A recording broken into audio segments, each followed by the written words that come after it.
sweet chat, glorious chat, beautiful chat, wondrous chat, spectacular chat,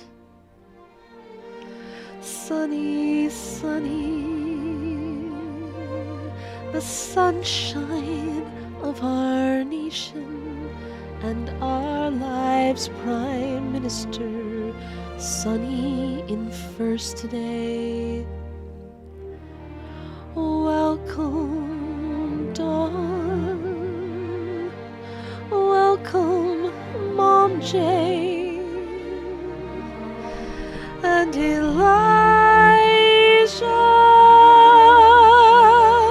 Welcome to the stream. Welcome, welcome, Omni-Man. Welcome, Sarlacc. Great to see you both today. And Yuriko Sakura. Welcome, welcome in. The sakura blossoms fall on the nation. Welcome, welcome, welcome. Welcome, friends. Been a while since we've been able to sit in and listen to the intro. Aw, Sarlacc, you're a sweetheart. Also Elijah. I am not perfect always, but I appreciate you very much. Also, you are far from tone deaf. Elijah, who literally writes music. How are my friends today? How are you all? Welcome, welcome, welcome in. What's going on for everyone today?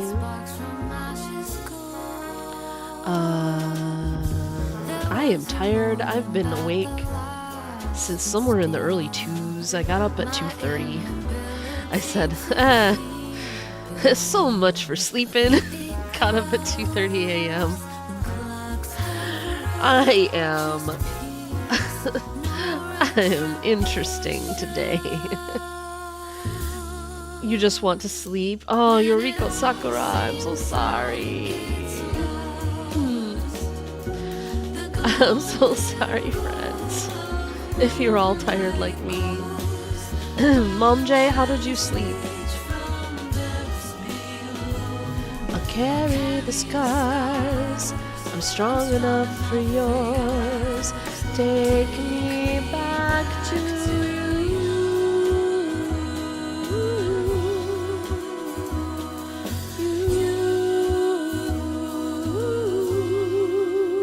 Slept well? Oh, I'm so good. I'm so glad. I'm so glad, Mom J. So I worked a music fest last weekend and still recovering? Oh my goodness. I mean, that sounds really fun. I do love this song a lot. Also, the internet is definitely wrong about the lyrics this time. It says, I'll carry all the scars. And I'm sorry, I've listened to it a million times. There's no all in there. It's just not there. Seems like it's lost. Like it's just clearly not there. Shelly, welcome in. Here's where it is, right here. Yeah, she just sings, I'll carry the scars. Take me back to you.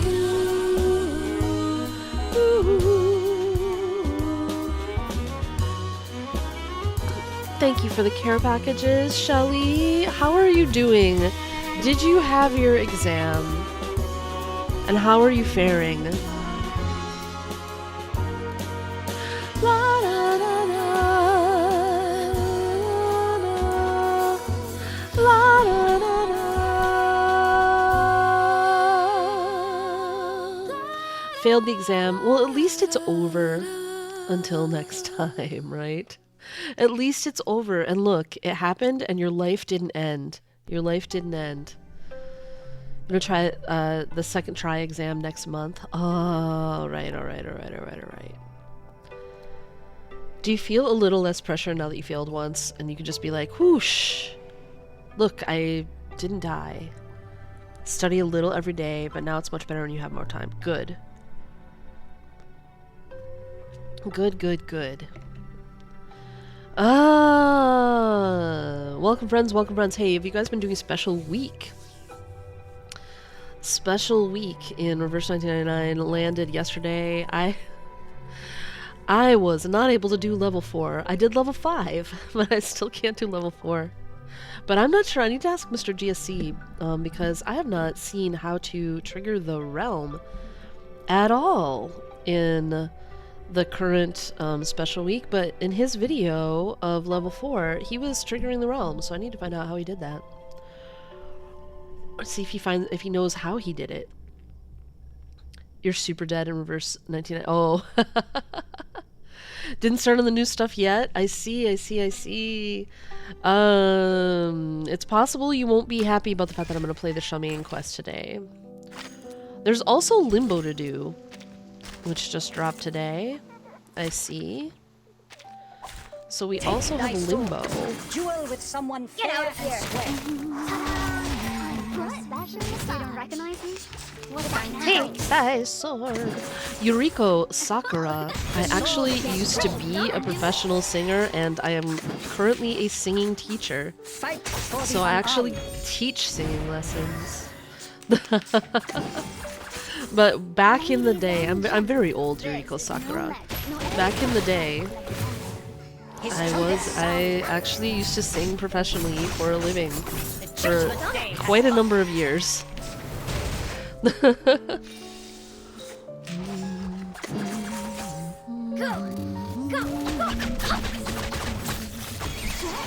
Anxiety's weird like that. You feel so much stress from failing because you don't know what happens. Like you have actual dread from it. Once you have a source of failure to recall from, it's a lot easier. Can help break the anxiety loop. Yes, agreed. Agreed. Unless you're me and you fail and then you're like, oh, I'll never succeed again. I'm starting to think that could be a personal problem, a character flaw, if you will. Hello. Also, we are going to look at the Chinese 1.7 trailer because, oh my god, speaking of singing,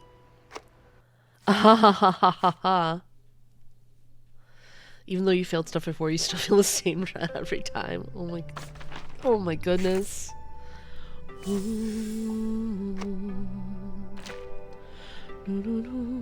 Tangerine, welcome to Tangerine. Tangerine, best scribe, better than a item. Did you guys know that? It's true. Alright, Stop talking. It's time for a checkup. These. So apparently dust is the thing for today. Take the latest arcane biology daily.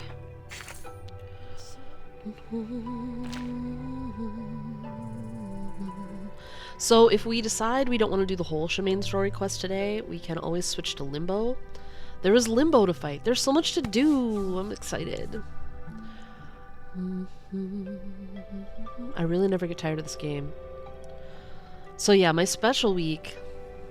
Now you only need to get 4 out of the 5 levels, so the fact that I could get 5 and not 4 was fine. That I could clear number 5 and not number 4 was fine. But the truth remains, I could clear number 5 and not number 4. I cannot get that shield down. Mr. GSC finally managed it after Hey, give me a chip. Just one with the lowest denominator. being upset all day. You don't recognize me? That he was having trouble. Don't be shy, mi amigo. But I don't know how he... Hey, don't be shy. Omni-Human, do you know how to trigger the Get out realm of here. in the current This. special No week? map, no enemy special time for connected answer. Wish us. 7, 7, 6. Because it doesn't give you instructions like, you know, do this 3 times or whatever, like usual.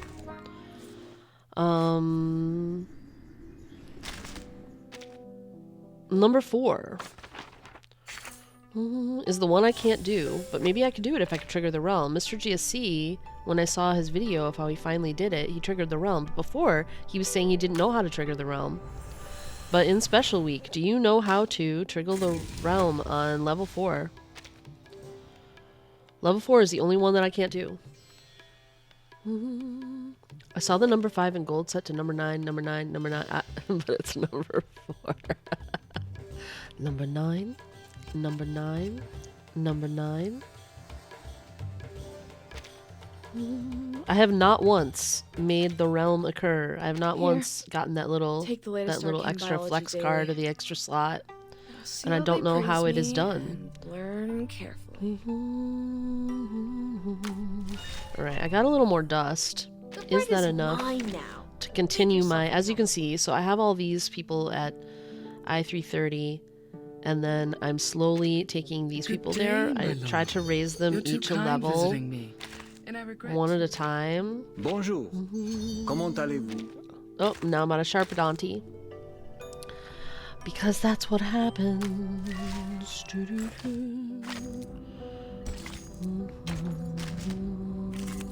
I haven't tried. Alright, let me know if you figure it out. Let me know, let me know. I don't think this is going to be enough. It is not. But I can do 3. Hey, give me a chip. Just one with the lowest. Why doth the headless knight speak Fontanish? Good question. Maybe he's a French knight. He's hilarious. He's hilarious, sped up. You don't recognize him? What about him? I think. I'm losing my patience. He's just French.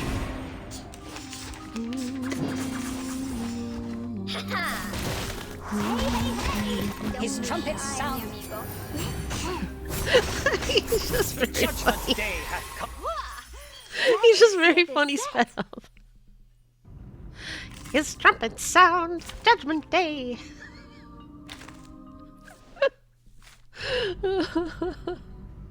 I cracked myself up. Pirate Mihai. Welcome, welcome. Speaks French with an accent, so he's not.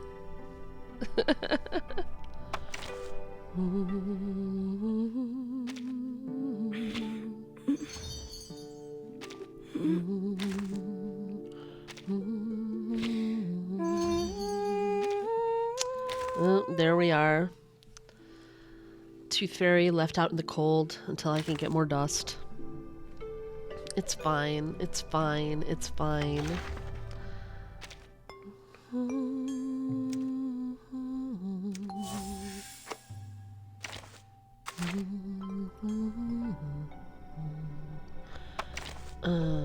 Any red squares? No. Nothing new today. They're getting there, they're getting there, they're getting there. Once I get all these characters to I-330, I may try to take some of my DPS units higher. But it's pretty spendy. In a wet cardboard box all alone? Oh no, I wouldn't. It's time but for a checkup. Dust. Please open Look, your mouth. I don't have the dust for it.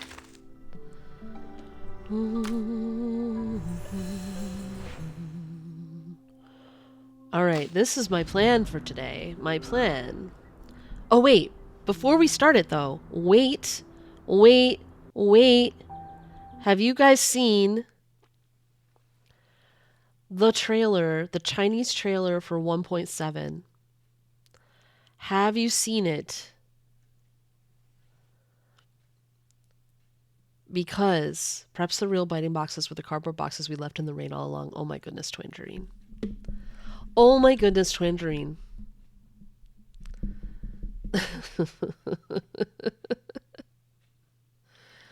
The puzzles for the arm things are driving you bonkers, Dawn. I'm so sorry. Okay. This is, so obviously this is way in the future because this is 1.7. However, there's a character here who I must have, looks to be a spirit character, but I must have this character despite the fact that I already have a knight. you will understand, I think, when you see.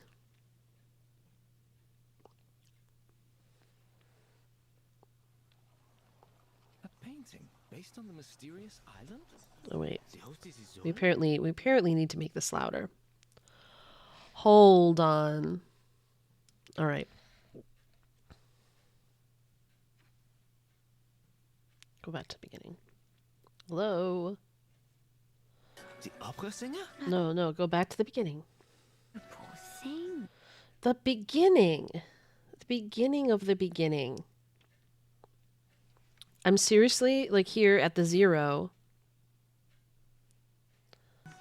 Every member of that And it family won't met a take me- tragic end. Have you guys ever had this happen? Like, you can see that I'm scrolling to the beginning. Look, okay, what if I go to the end? Hello guys, welcome back into another video. Today it's going to be another quick one. I'm going to show you a special banner that just appeared recently, not today, but recently. In Siena. Oh my god. I'm on my Siena account. I'm going to show you, and it's going to be a special banner once again. This is not what I'm trying to do.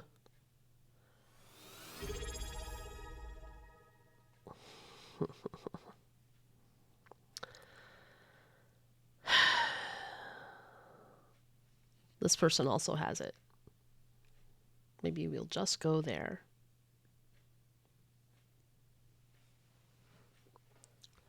Good morning, Calliope. Thank you for the A resub. painting based on the mysterious island? The host is Isolde? The opera singer? Oh, poor thing. Every member of that family met a tragic end. And now her brother. Shh. Théophile has left us. Behold, my late brother's final painting, inspired by the Golden Isle.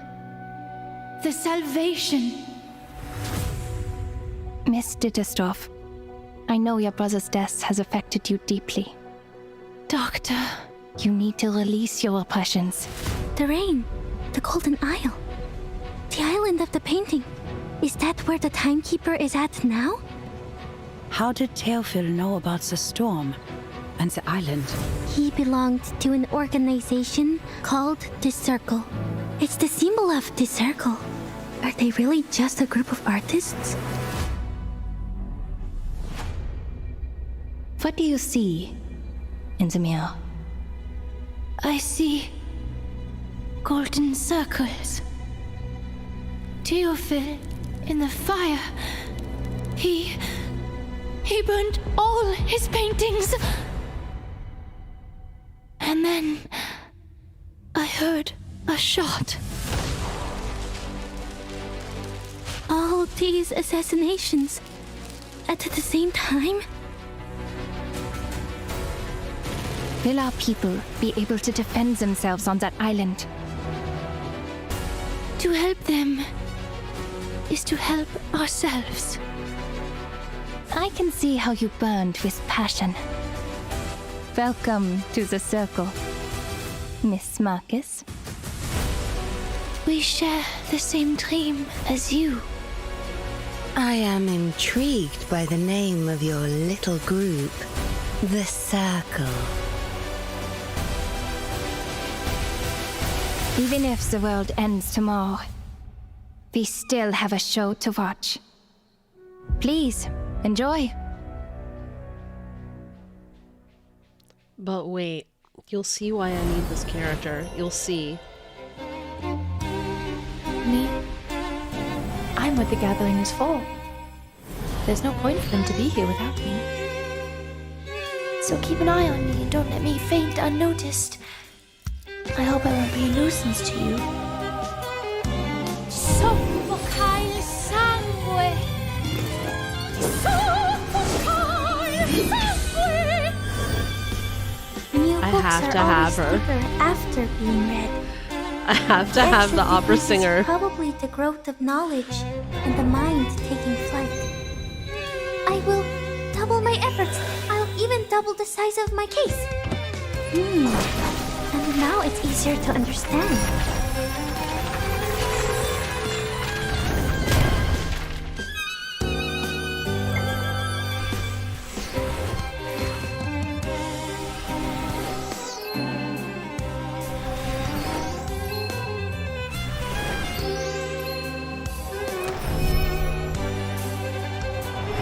just love everything about this.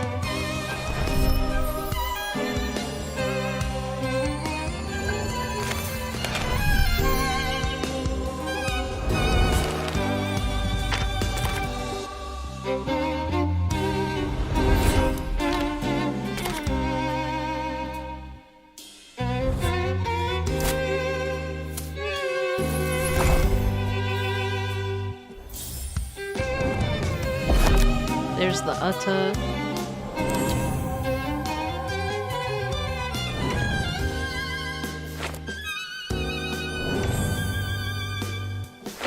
I don't know what this is with X here, however.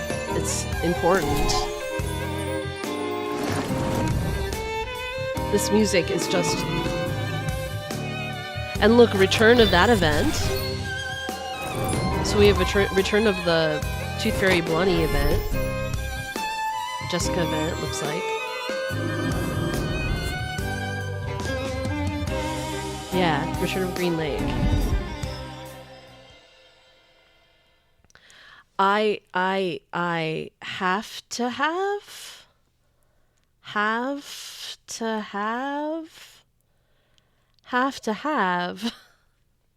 the opera singer. I have to. There's just no other thing we can say. Like, really and truly, we're watching it again. This is obviously a ways away. A painting. So of course they based get us on all the excited about mysterious things. island? They get us all excited about Isolde? things that are like Opera months and singer? months away, but Same. Every member of that family met a tragic end. And now her brother. Shh. no, Theophil I will post a bit. I will post a has link. left us.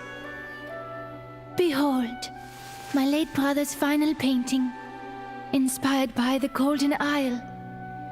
The salvation. Miss Dittersdorf, I know your brother's death has affected you deeply. Doctor, You need to release your oppressions. The rain. The Golden Isle. The island of the painting. Is that where the timekeeper is at now? How did Theophil know about the storm and the island? He belonged to an organization called the Circle. It's the symbol of the Circle. Are they really It is just a group of unfriend-shaped. artists? What do you see in the mirror? I see Curse golden reverse 1999 for having circles. character designs. I like. Yes, I know. I need Isolde. Theophil in the fire. He burned all his paintings. And then I heard a shot. This is interesting. All these assassinations at the same time? So Isolde is Will our spirit. people be able to defend It themselves on looks that like. So island? does that mean she's dead? To help them is to help ourselves. I can see how you burned with passion. Welcome to the Circle, Miss Marcus. We share the same dream as you. I am intrigued by the name of your little group, the Circle. Even if the world ends tomorrow, we still have a show to watch. Yeah, right. Please, Sunny. enjoy.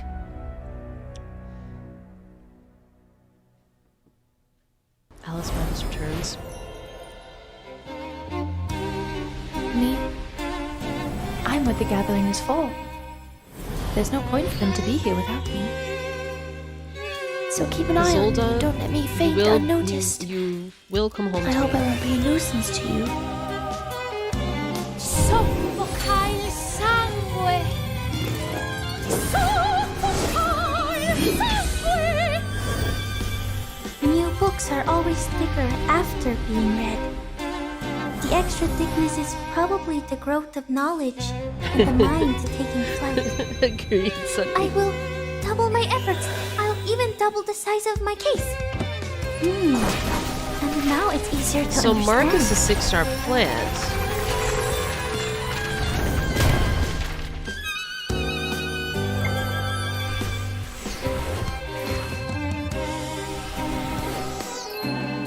I want to, hold on.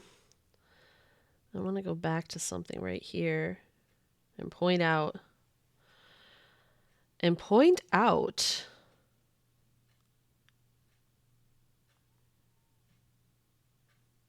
That the magic flute is here.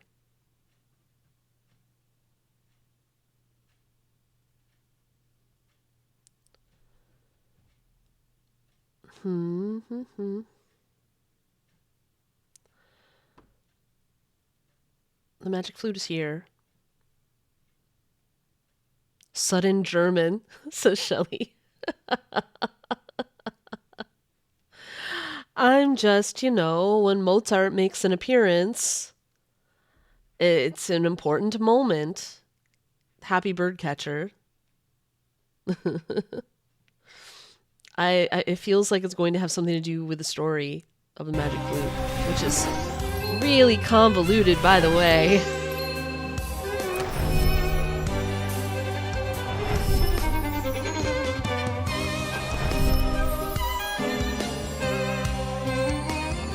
A wild German has appeared. A wild German is loose in the theater.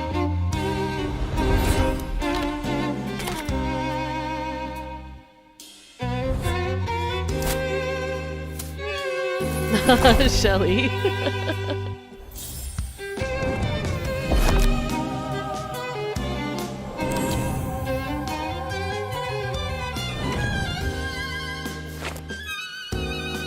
So a knight is here, and X.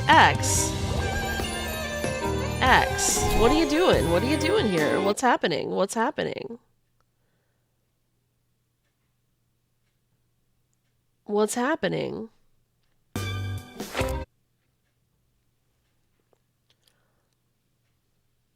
Hi,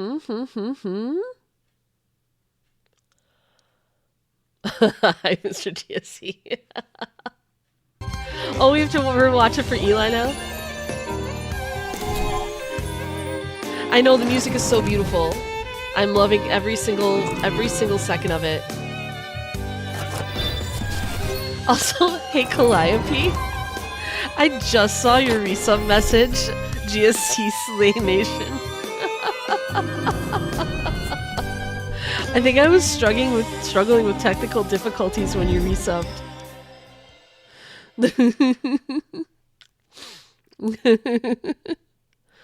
We have to rewatch it for Elijah. Okay, Elijah. There's a character here I must have.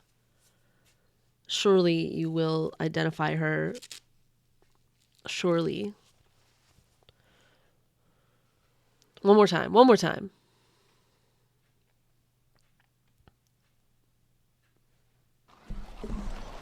A painting based on the mysterious island? The host is Isolde? The opera singer? Oh, poor thing. Every member of that family met a tragic end. And now her brother. Shh. Theophil has left us. Behold, my late brother's final painting, inspired by the Golden Isle. It is, Elijah. The salvation. Miss Dittersdorf, I know your brother's death has affected you deeply. Doctor, you need to release your oppressions. The rain, the Golden Isle, the island of the painting. Is that where the timekeeper is at now? How did Theophil know about the storm and the island? He belonged to an organization called the Circle. It's the symbol of the Circle. Are they really just a group of artists? What do you see in the mirror? I see golden circles. Theophil in the fire. He burned all his paintings. And then I heard a shot. All these assassinations at the same time? Will our people be able to defend themselves on that island? To help them is to help ourselves. I can see how you burned with passion. Welcome to the circle, Miss Marcus. We share the same dream as you. I am intrigued by the name of your little group, the Circle. Even if the world ends tomorrow, we still have a show to watch. Please, enjoy.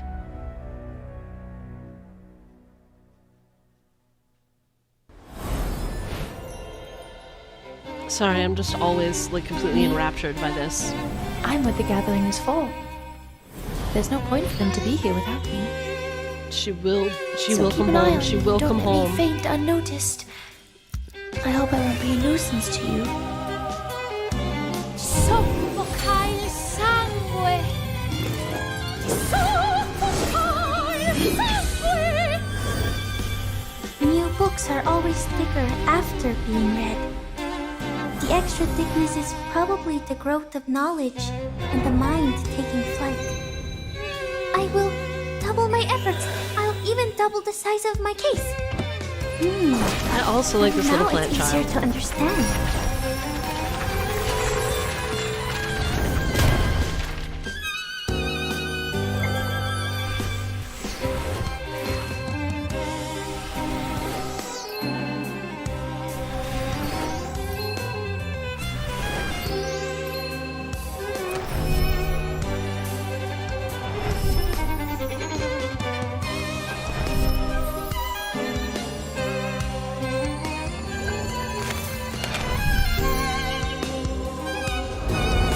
So,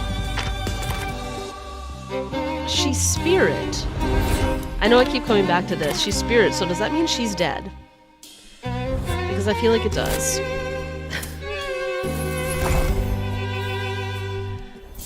It feels like she must be a ghost.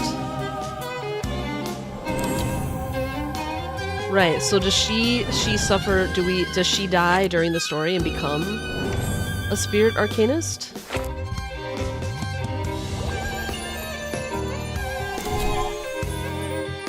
Ah, this music right here, I just,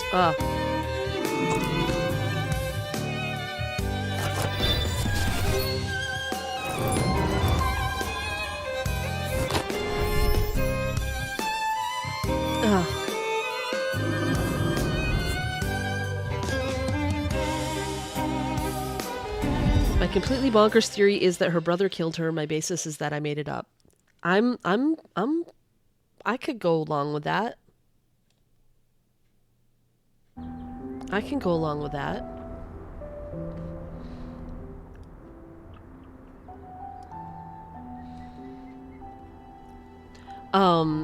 Shelly, just for your in answer to your question before, actually, you might be interested to know that English-speaking musicians, including Americans, would just say the title in German. However, we do know that it translates to Little Night Music. However, it's complicated to call it a Little Night Music, though, because that is also the name, the title of a Stephen Sondheim musical that is certainly a reference to the piece, the Mozart piece. So, but yeah, we would just say that title in German. In fact, I would say that's the case for the vast majority of classical music pieces. English-speaking classical musicians would just pronounce them in the original language, with there are a few exceptions, like I would most of the time just say The Marriage of Figaro rather than say the title in Italian, rather than say Il Nozze di Figaro. But I would say there's only, and like we would say The Magic Flute. So there are some titles, like opera titles, I suppose, is mostly it. There are a few things that are typically But then when you put it on a program, though, it's still going to be the original title in the original language. Are there any codes you can use? I think all the codes have been put in the Discord, but I don't know of any new ones. Understandable, Shelley. It's a beautiful piece. I would say it's definitely not my favorite, but also it's just because there's so many pieces, so many beautiful pieces. Like, what do I say? Oh, my favorite is the entire second act of The Marriage of Figaro? I don't know. Do I say that?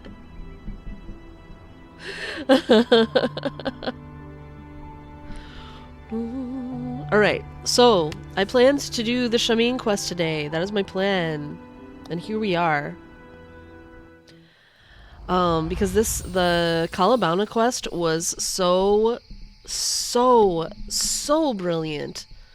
So brilliant. Redacted by MJ, oh my goodness.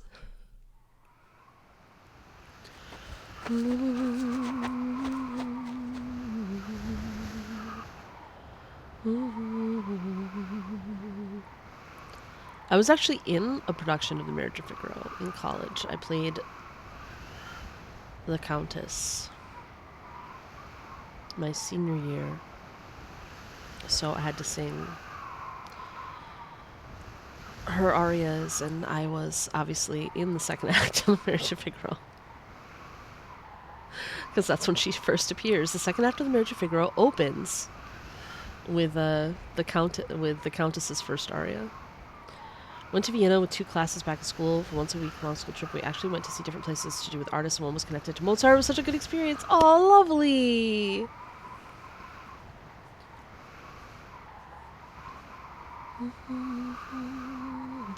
The wind tears at what's left of his clothes. His body is like a hunk of naked flesh, crawling miserably along. The scarred chest and the bloodied feet have numbed him, but he keeps his hollowed eyes fixed on the steep, terrifying road ahead. Keep moving to the higher place. This is just going to make me want to pull for him more, isn't it? He mumbles through cracked lips. Where is here? None could tell, but the man knows he must go north, away from that village, away from that city, and into the rumored depths to find his final salvation. By now, he has successfully distanced himself from his homeland. But he does not know if he will make it, or if he will become a feast for the vultures. The physical agony and torment let him temporarily escape the mental torture. To him, this is enough. He does not want the journey to end. Instead, he wants the penance to go on ceaselessly, like a fierce wind swirling on the cliff. This is...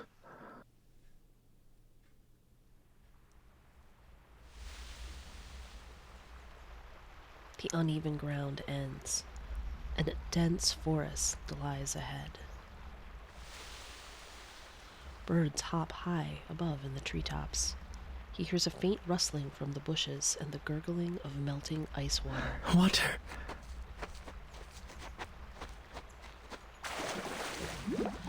He buries his head in the icy river, the cold making his skull tremble, and rejoices with deep gulps.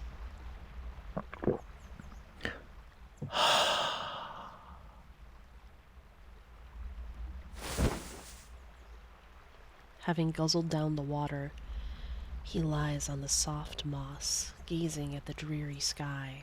Let's see how much farther you can take me. He digs out the sharp pebbles in his soles, tears off his left arm cloth to bandage the wound, and walks to the forest entrance. A huge tree towers over the entrance. The bark is peeled off, carved with a twisted, bizarre deity. The deity's face is smeared with beast blood, seemingly warning those about to enter the forest. A handful of wounds is placed on it. Welcome back, Shelley. That's what the deity says. After all the poisoned arrows, deadly traps, and the fierce animals.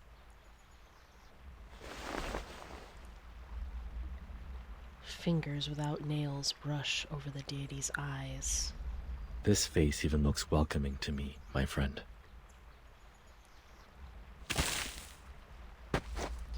He raises his hand, snaps off a thick branch, and staggers into the lunch forest. The lunch forest, my friends. Where you can get 50% off on a delicious sandwich. And staggers into the lush forest.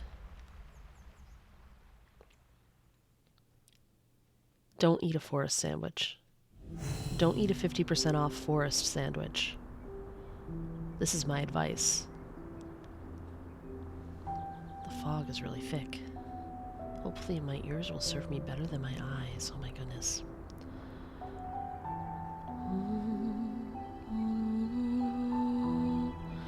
I have to cross the river now. The flow of the river is much slower. Go forward based on the objective.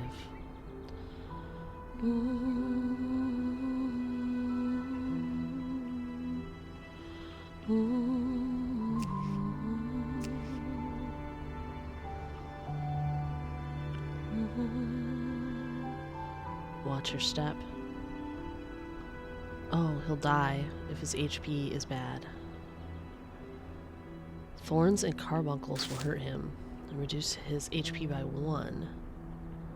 Every area is divided into 2 sectors. Entering the boundary lets you enter the next sector, but there will be no going back. Low rocks can be easily pushed aside, but the rocks cannot be moved if something else blocks his way. You can smash aside branches.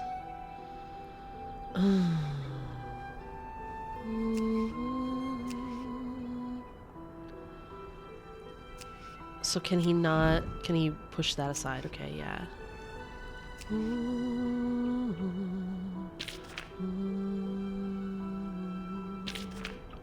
Oh, I can't do that, huh? Does that mean I have to deal with this thorn? Maybe I can push that. Oh wait, can I push this?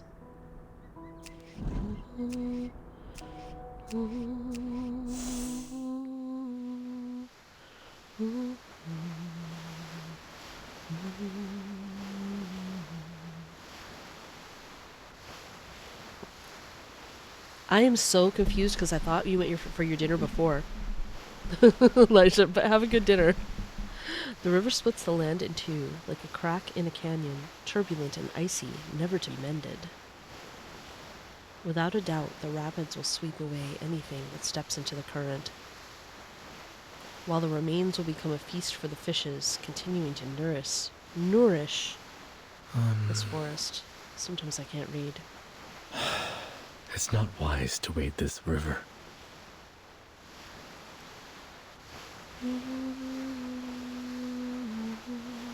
He looks at the river's source and its destination, with no end in sight. Crouching down, he reaches his right hand into the rapids, feeling its breath and fury, but he frowns solemnly, withdrawing his hand. Seems like I'm not welcome here either. Oh, Shamane. Bowing his head, he looks back at the way he came. After a long while, he turns and faces the river, taking a deep breath. He jumps in without hesitation.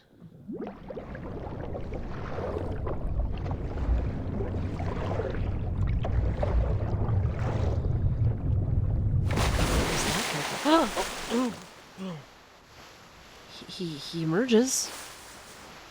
Washed ashore on the other side, he kneels on the ground, convulsing and vomiting. Oh boy.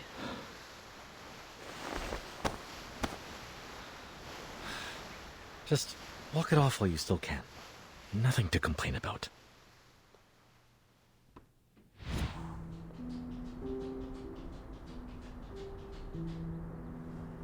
You may have crossed the river, but you'll need to swim out of the river. You may find firewood, but you've got to start the fire.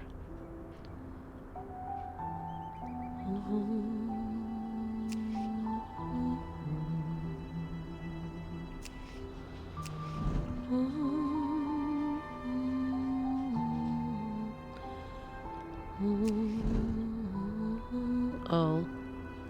I don't think I can do anything there, right? Oh wait, it says traverse the giant boulder. But how?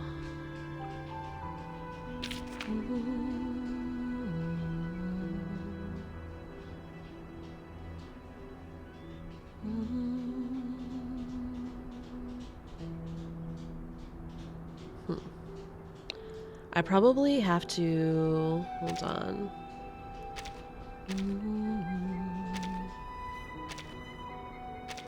Alright, I think what I have to do...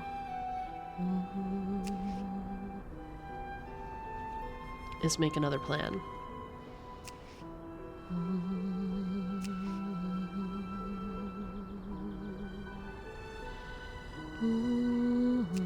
I'm gonna have to get hurt. I think. Well, actually no, maybe I don't have to. Maybe I can do this.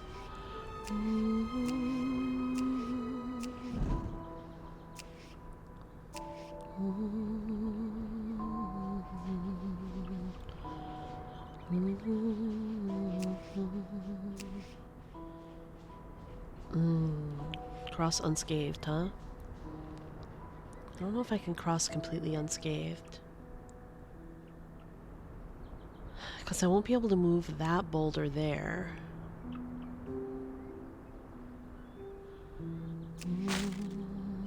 I'm gonna have to be a little scathed.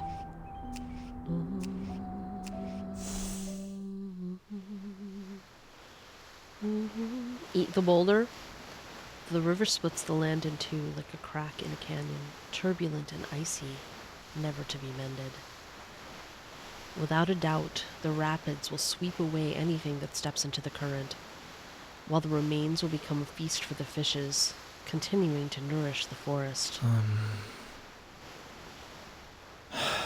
So we're just trying to live. To wade this river.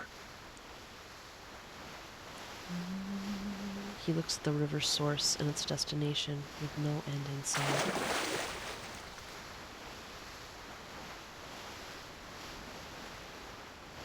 Wait, didn't we just do this? Oh, does this go all the way back to the beginning? Oh. This went back to the beginning. I should have just done undo. I see.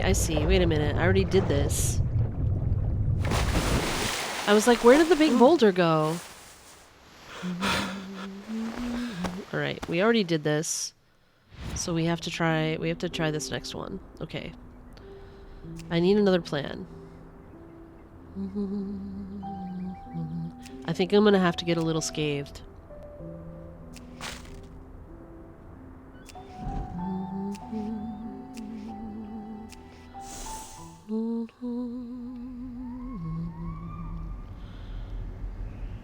Where did it come from, and how did it end up here?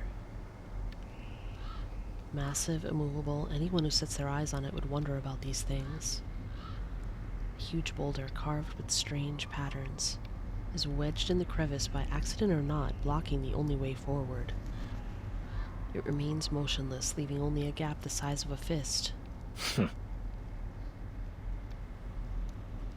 A bit taller than the tree at home.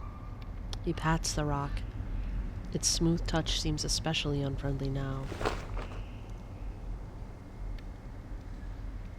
And it's not easy to climb. Oh, he looks for footholds on the boulder and moves up it skillfully, climbing bit by bit with his right hand.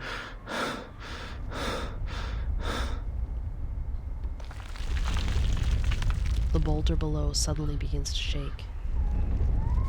Along with the strange movement, the patterns on the boulder emit light? What kind of boulder is this? The boulder's shaking intensifies until it jolts and throws him off violently. On the ground, a cone-shaped bone shard stands sharp, predictably piercing his calf. Ow. blood soaks the leg cloth. An unforeseen obstacle. Bearing the pain, he forcibly digs out the bone shard.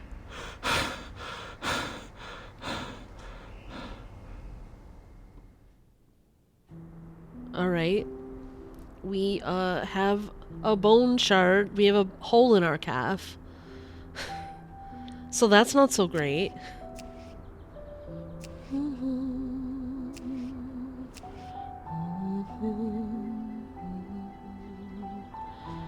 Let's see. There's a bunch of boulders here that are a problem. I see, that's a problem too.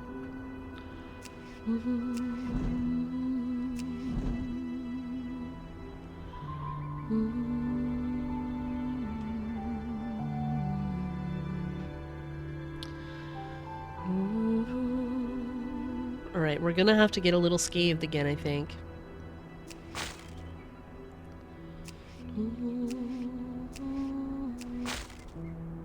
We're sad about that.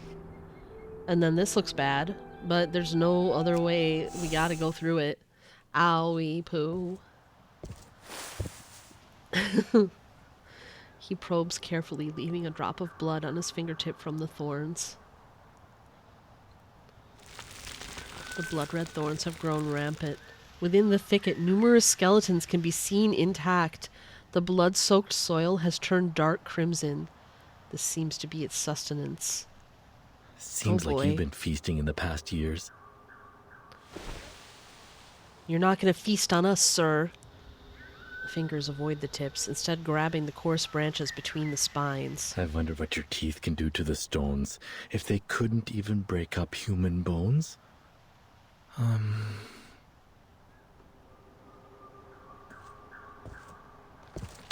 He gathers a pile of pebbles, picking out the hardest and sharpest rocks. The rock held high crashes down on the thorns, shattering sections of branches. Bright red sap splatters on his arms in a speckled pattern. Elijah, you're hilarious. Almost done. Homemade cup holder? Wait. We're going to stick our cup in the hole in our calf. The thorns on their last legs. Shamane reaches in with his stick, prying open the broken thorns and squeezing in sideways with his body. But the thorns seem to sense the foreign intrusion and swarm around, their hooks piercing his ankles, abdomen, and aiming for his eyes. The lone right hand grips the climbing branches tightly. At the very least, I can't stop here. The spikes pierce deep into the skin. We are suffering. He moves forward, disappearing into the thorn bushes. Oof.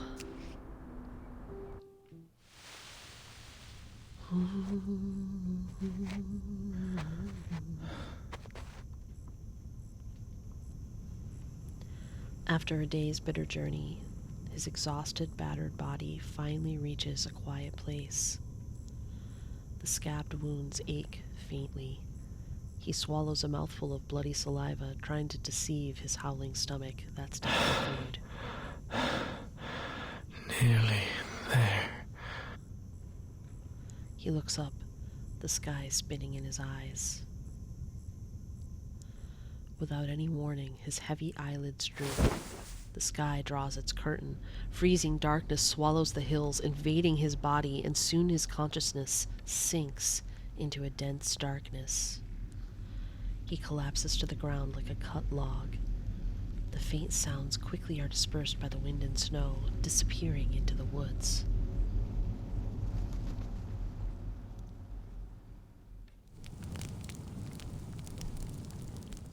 Huh.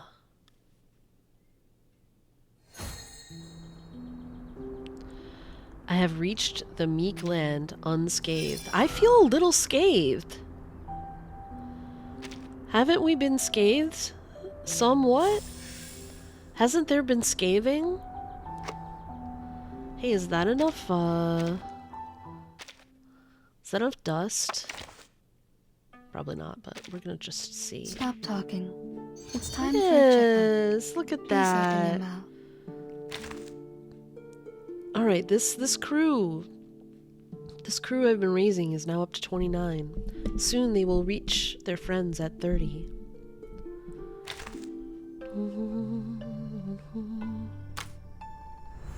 Do we continue with this, or should I be moving to... This was my plan for today, but I feel like everyone's skedaddling. Like, should I be playing Limbo? And people want to watch that more? I really wanted to do this, though.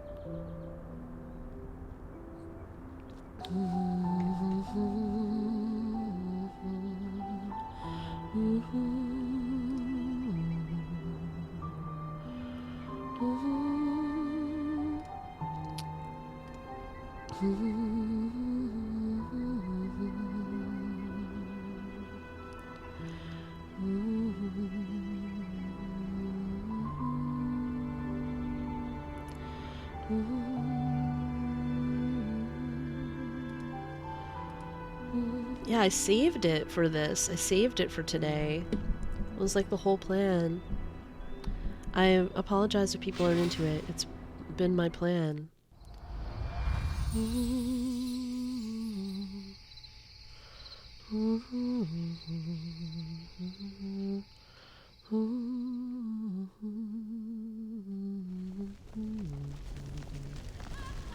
I just think the writing in these things is so good, and I love the way that they weave the puzzles into the story so brilliantly. I just think it's so brilliant.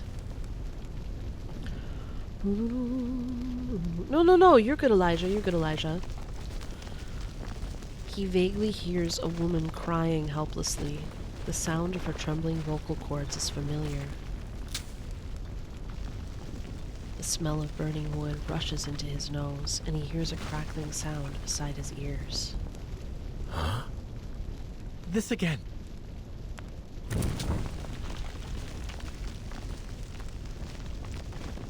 But no, those of you who are here, the problem certainly isn't you. I was just in despair seeing everyone leave the stream when I started playing the quest. And I was like, man, I guess there's hardly anyone who thinks this is fun but me.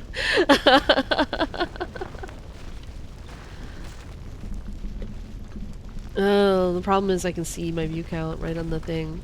I know exactly. They just dropped away like flies. He sees flames ablaze, engulfing the house before him, black debris floating before his eyes. He stands before the dilapidated house, shadows covering his face. A sense of suffocation, like the day the fire started. Oh. I won't fall for this again. I will stand here and watch you burn. Oh my god.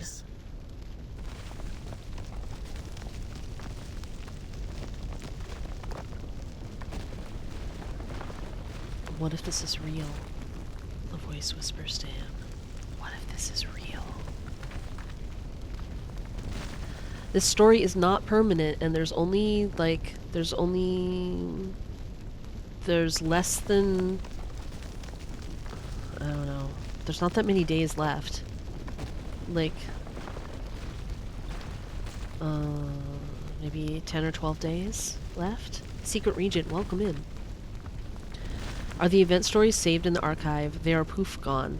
They are poof gone, however, they have shown us that they do replay events in future patches, so it could come back. It could come back. Like, in the next patch, the event with Melania and Pickles is coming back, and we just saw the 1.7 trailer for China, and we can see that the lake story is back. So, because the main story is only 4 chapters. Yeah, but there's more main story in the next patch. The next patch we get from now 1.4 has the next chapter of the main story. What if this is real?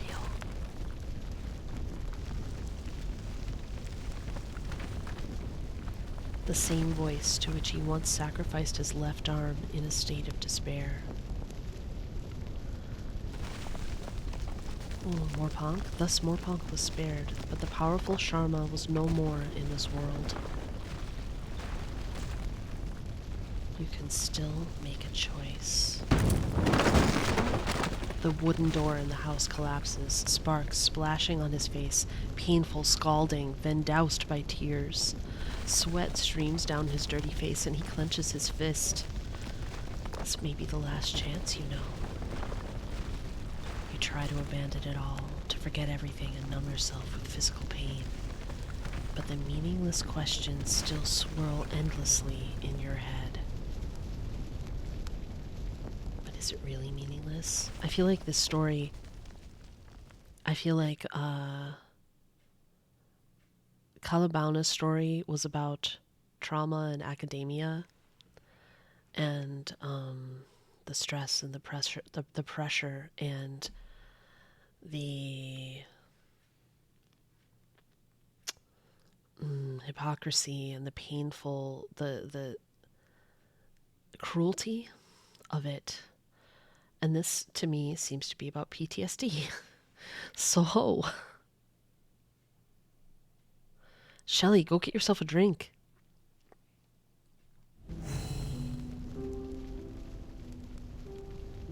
Oh no, I have to go through the fire. There's gotta be a way around. We have to go through the smoke. Oh boy, oh boy. And find survivors?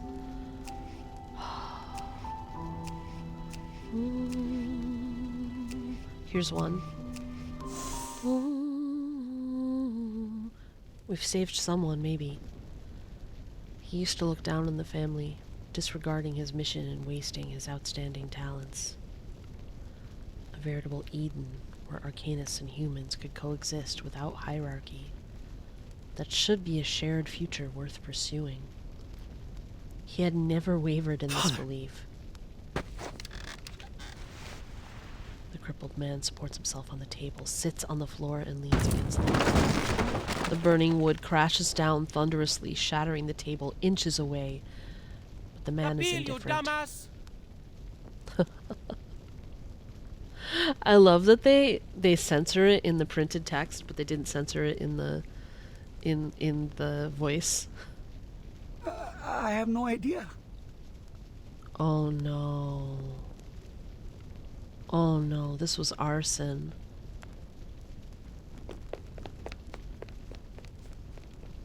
Oh no. They stand in front of the gate as if watching a circus act gone wrong.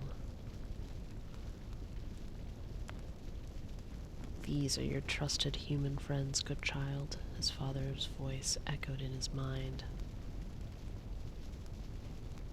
The guilt and grief have subsided over time. Only the deep-rooted hatred remains. He goes over and tries to support the old man on the ground, as he had done time and again in his nightmares. We don't need you here. Rejected once again. His father's dignity and grace didn't fade in his memory, even after his death. You are no longer a Shama. Take your hats off me.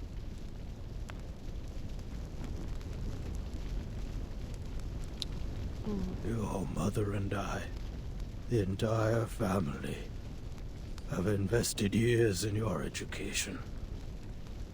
Yet you have let us down.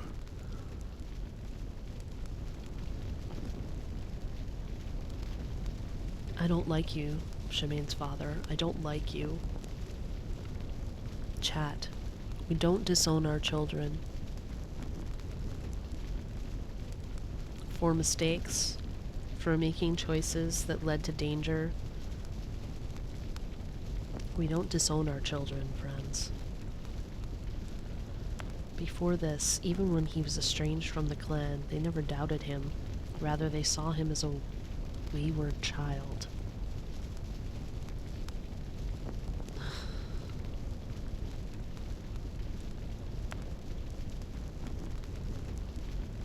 Shamane's father, Cloud Retainer, would not approve.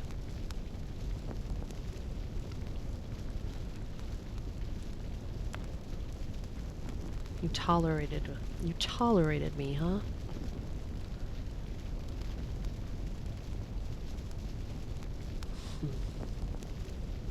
He shakes his head, his last bit of strength spent. His throat chokes up as he tries to utter those undelivered words.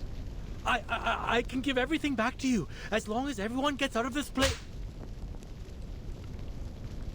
Wow. I want to point out that while he's blaming his son for trying to work with humans, for trying to mend a rift with humans, that if that failed, probably the whole rest of the family is part of the reason why. It's people resisting this that have been the problem all along. Most likely.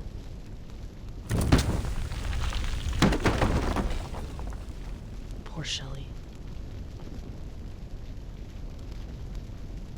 Sunny, I like that too.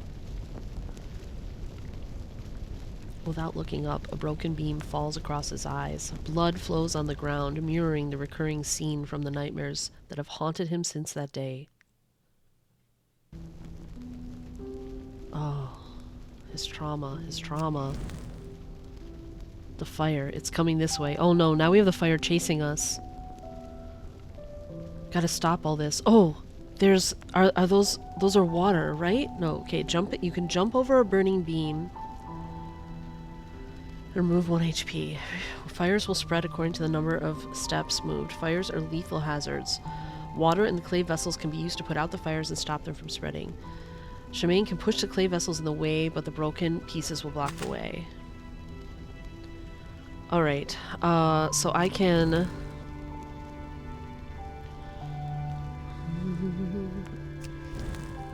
go through here, maybe? The broken pieces block the way there. I see.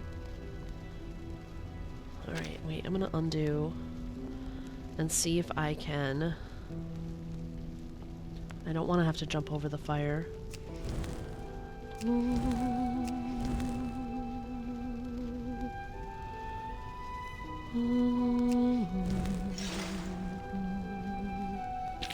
They block the way, huh?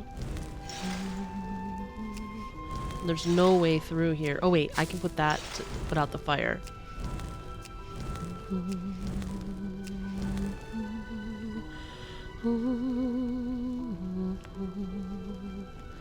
Let's see.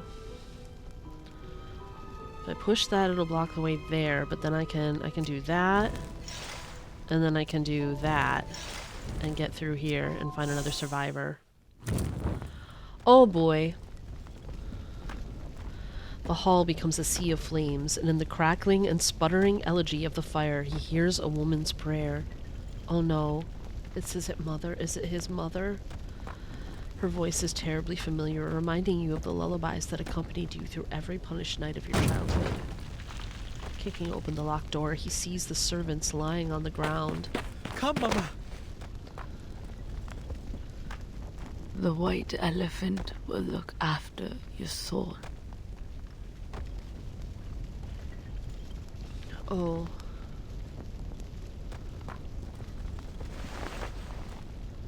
She clasps the servant's hand, granting him final peace.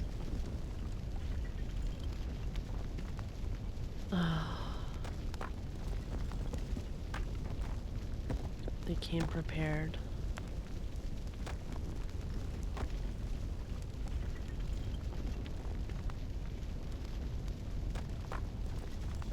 Mother closes her eyes, shaking her head. No, Mother! Blood keeps gushing. No!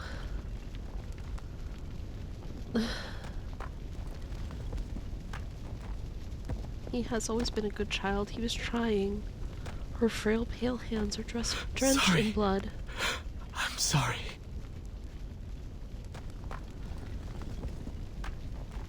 He didn't know, but his mother speaks no more. No matter how he tries, her body remains still.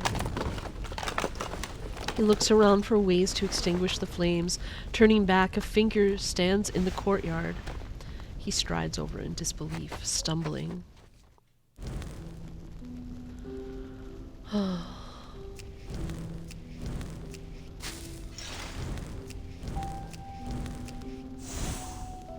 We made it out of the fire, but to what end?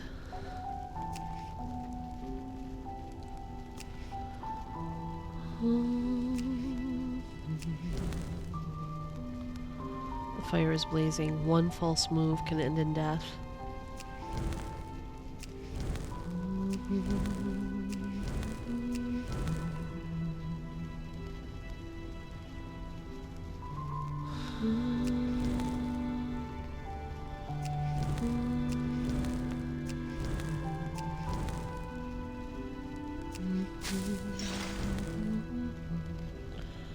Oh, I see. I have to get here.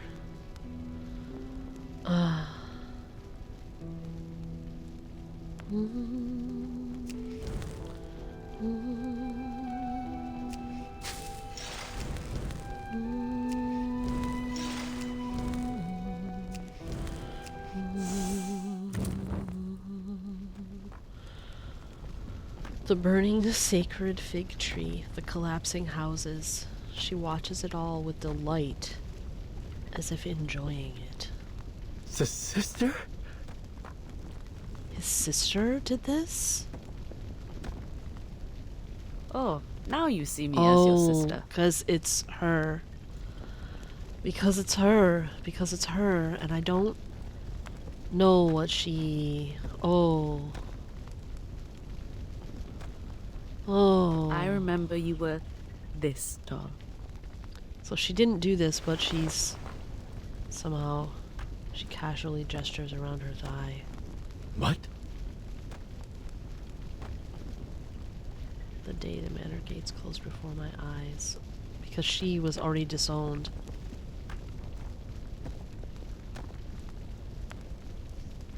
You should know best. Did she do this? No. You know I had nothing to do with this, but you think I'd enjoy it. So you let me into your head to watch. Whoa. Whoa. Whoa. She didn't have anything to do with this. We're just inserting her into the dream because we think that she would like watching her family's house burn down. And her parents die. Which is a lot to take in. Man, they are so good at this. They are so good at this. You do know me after all. She's enjoying watching her parents' house burn down. She caresses the charred bark, indifferent to it all. Don't look at me like that. I want you to save them. I'm just an insignificant arcanist wielding shoddy skills. Oh my goodness. As the words leave her lips, flames erupt once more, consuming the last pillar of the manor. Huh?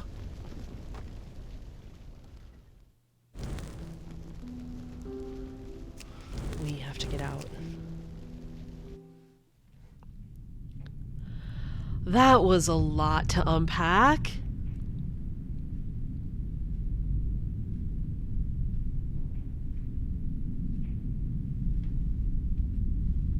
Does that sound here?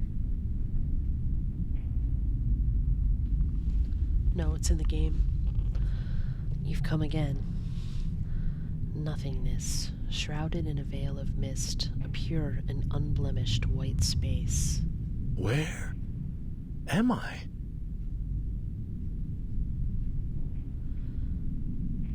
That's unimportant. What?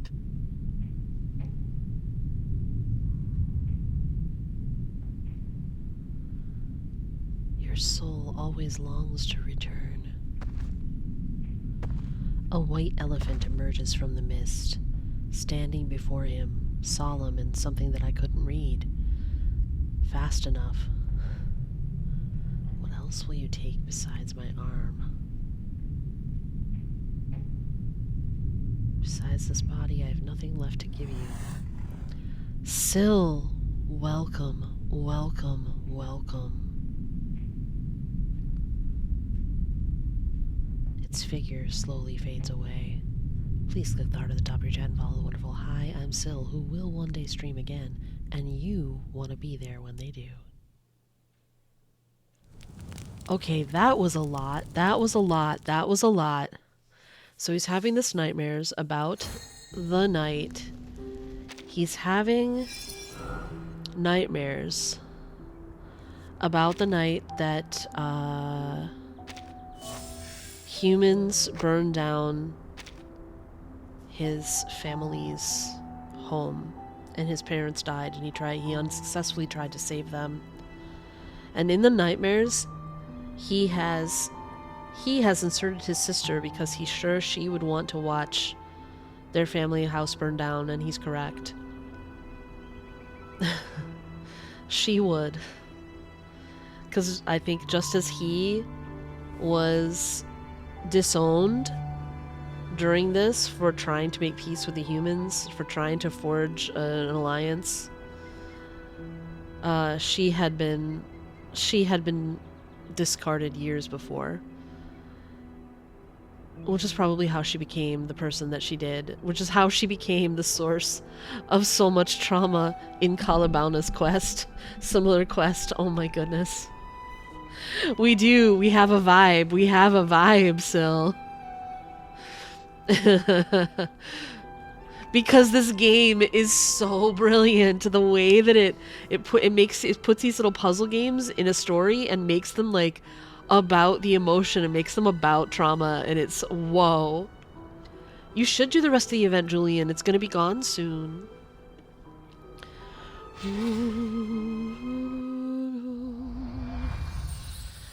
Meanwhile, all this is happening while he's attempting to make his way through this forest.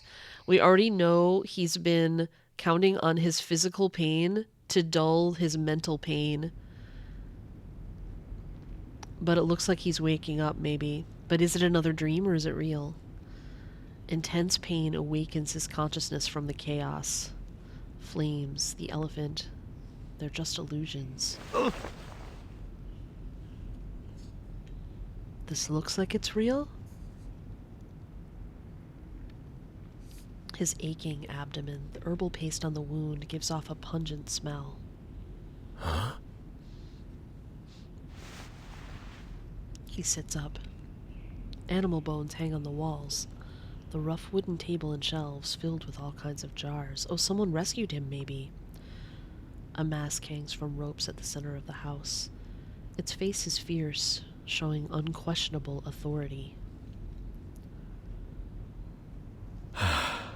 Maybe he was rescued by the deity from the tree. I see, Julian, I see. Going to be able to buy out the shop you're tuning for Utta. Ah, I see, Secret Regent. Yeah, it is. Utta can be difficult early, like when you're in early game for sure. A note is weighed down by a rock in the chair. Close the door, it says.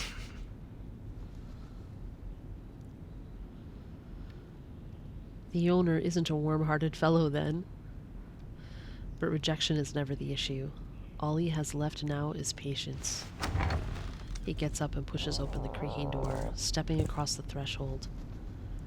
He needs to quell his hunger first before the owner returns.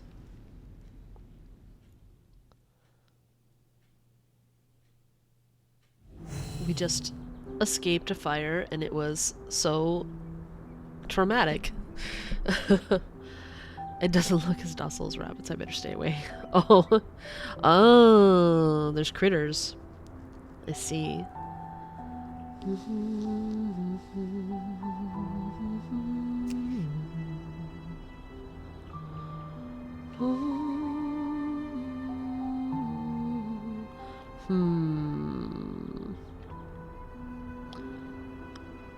There's a lot of obstacles in the way. What if we try to follow? We're just gonna see what happens if we do this.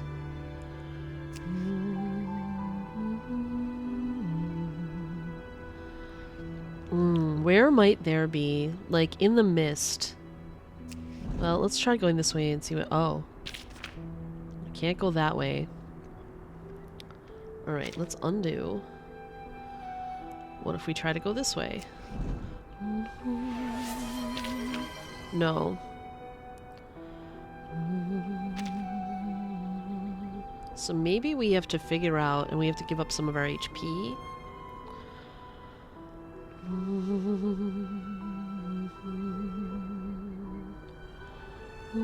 I thought maybe there were some steps beyond that thing, but I guess they're not.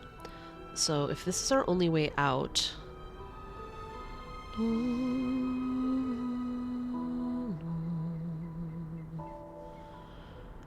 Defeat the carbuncle? Am I supposed to fight the carbuncle? I wouldn't think so.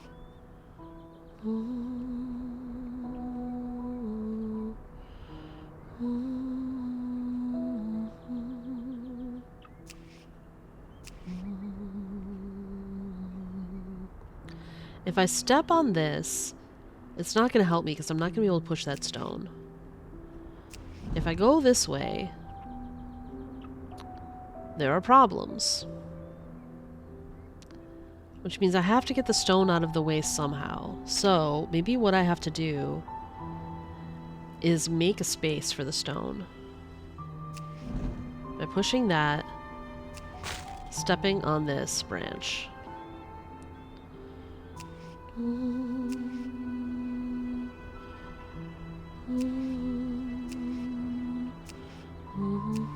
Stepping on this branch. Pushing this out of the way.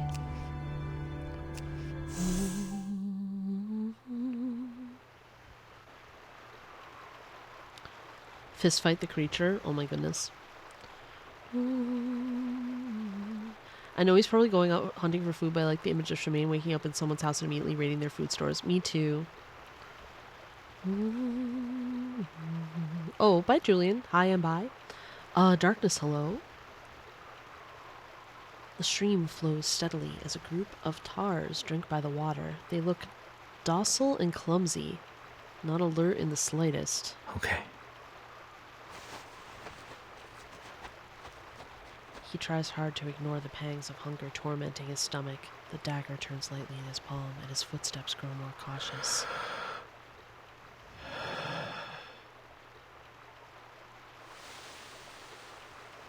A muskox abruptly looks up, its eyes meeting his. The shining dagger reflects in its slanted pupil. Oopsie daisy. Oh, Syl, I will take a break soon. And pet the cat. Uh-oh. Like a snapped line, it scurries away in panic. The other musks respond to the escape call, running away one after another. In a flash, Shamane stands alone on the plains like a lone sprig. He missed out on that food. He sits on a rock, heaving a long sigh. What if we fight that critter and eat that for food? Just saying.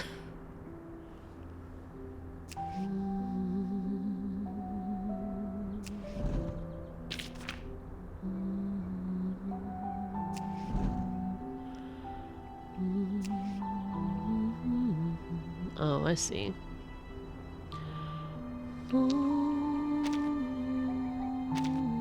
We need to make another plan.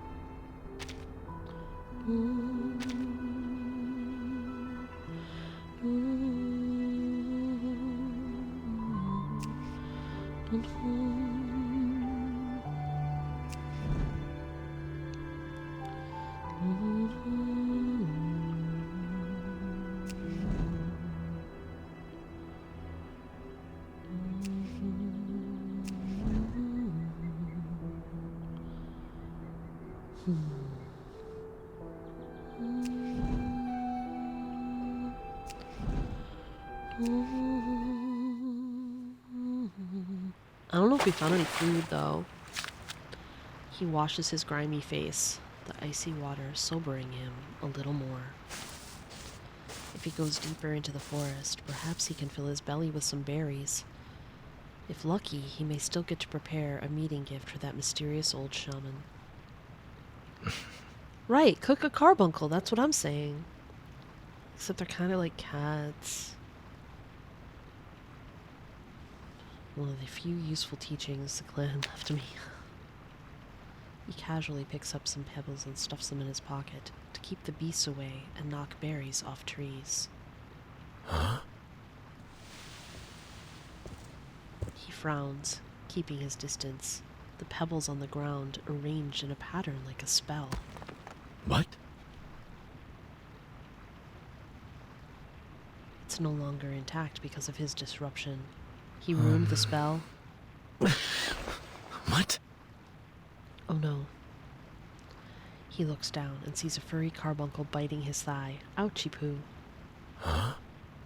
Dinner? He lifts his leg, swinging hard. The carbuncle flies midair like a fallen fledgling, crashing heavily into the soft soil. Oh, it's so cute. Wait, it's so cute. It's so cute.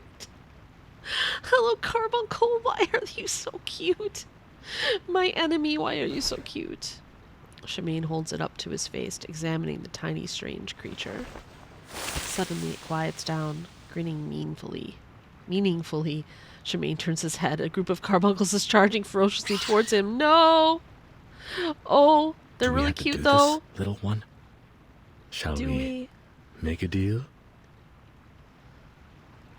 The squeezed carbuncle stares silently, seeming unwilling to let him go.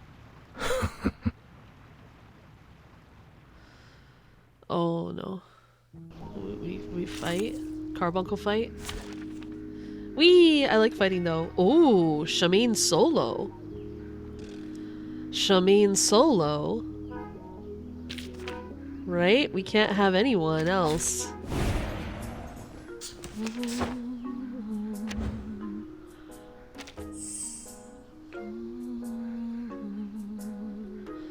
Alright. Debuff. Then do an attack. Everyone, in destination. Hold on to that.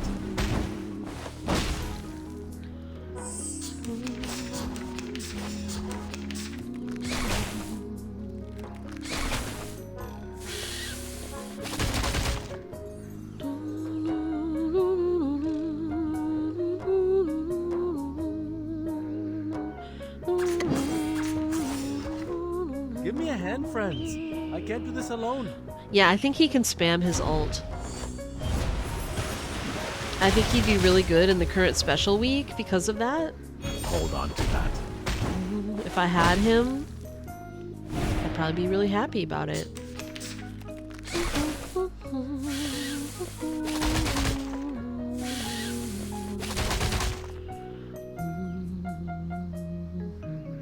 Yeah, it really is.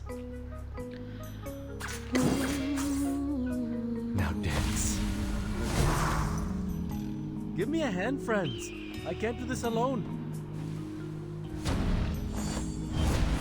Silosaurus, welcome in!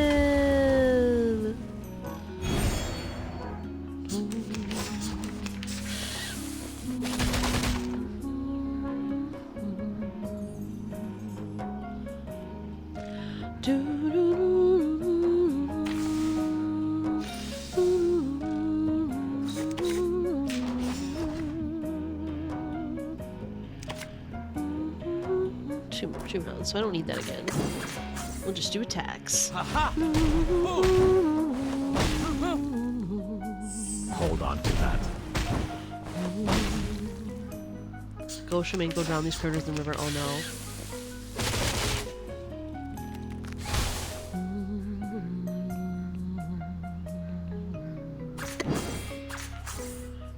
Give me a hand, friends. I can't do this alone. He says I can't do this alone, but he's stuck doing it alone. Well, I guess he's got the water.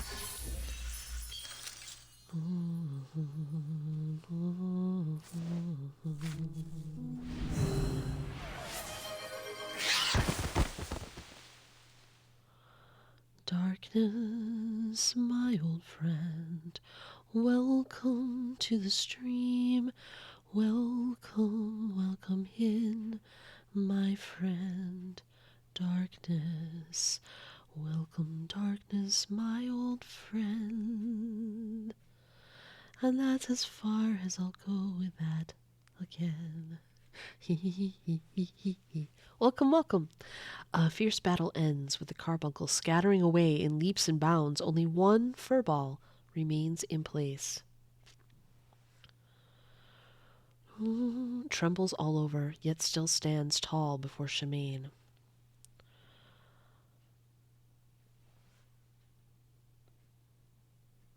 My friend Darkness, I don't know who you are.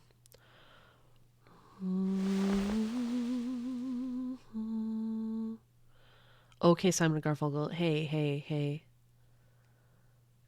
I'm on Team Garfunkel.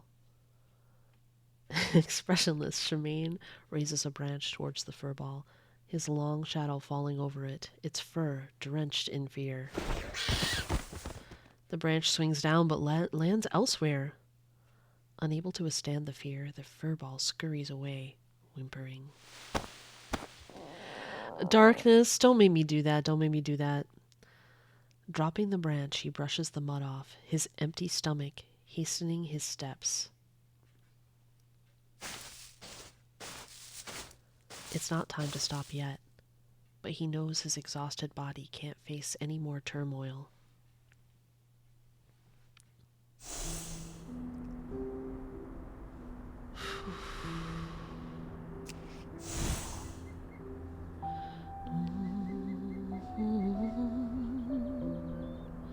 He could have eaten the carbuncle, I guess.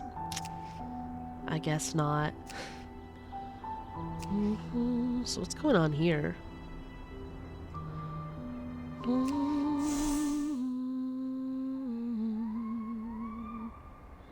Rin Bloomy, hello, welcome, welcome. That shadow.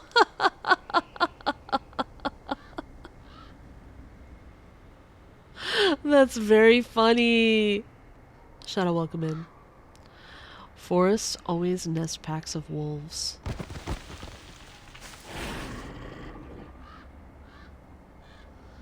Berries were scattered around, but it was him they were eyeing, baring fangs, growling low, and clearly unwilling to let him leave.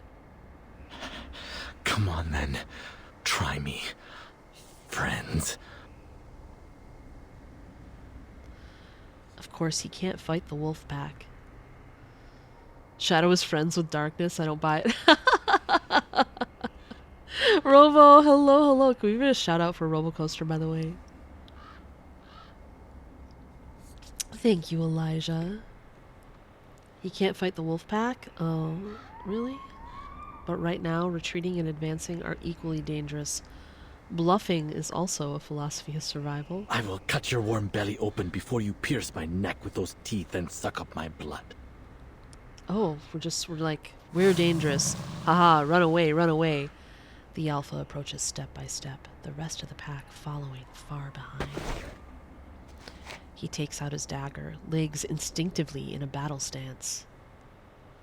Ooh, an opportunity. He steps back, breaking into a run, rushing into the woods. The sound of the wolves' pursuit is relentless, trailing closely behind.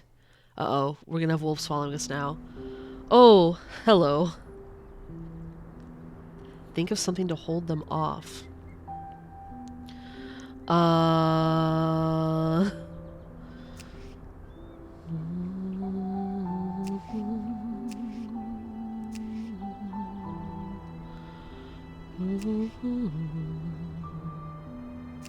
Maybe that will.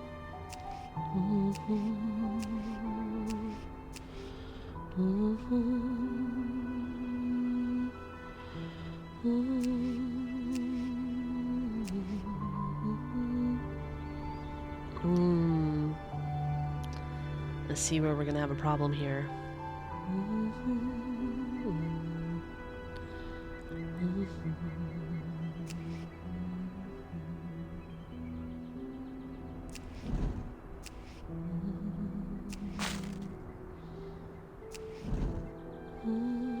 Oh, man, why you do it?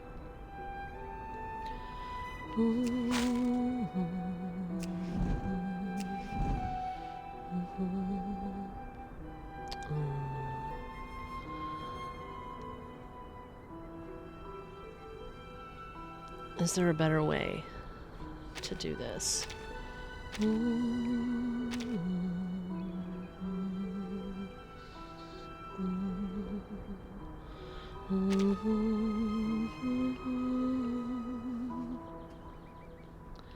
If we put that there,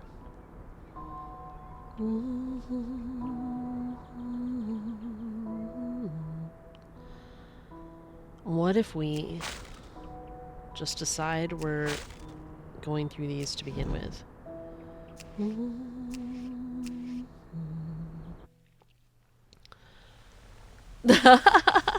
You look fine either way, Shadow. So is one on your phone and one on your computer?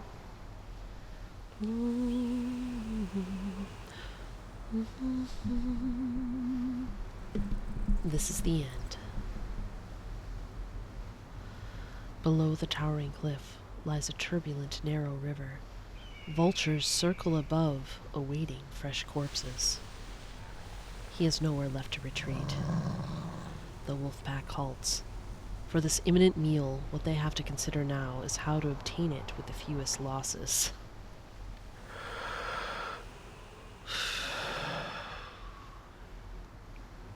He closes his eyes, nostrils contracting as he inhales.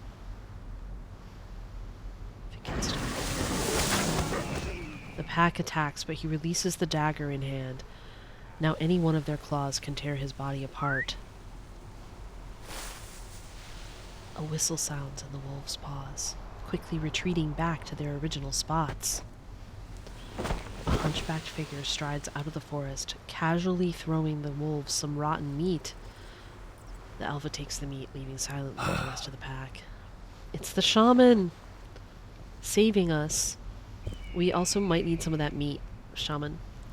He turns his head slightly, his gaze sliding past the dagger on the ground and glancing at the figure standing at the edge of the cliff before heading into the forest without looking back. Shamane watches the hunchbacked figure leave further and further. Finally, snapping out of shock, he jogs to catch up.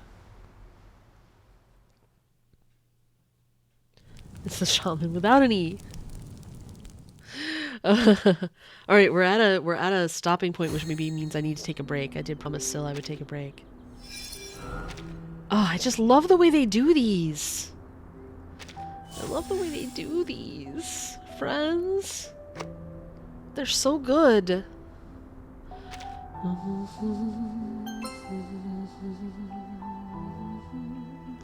Oh, I could have unjailed you forever ago if you said so.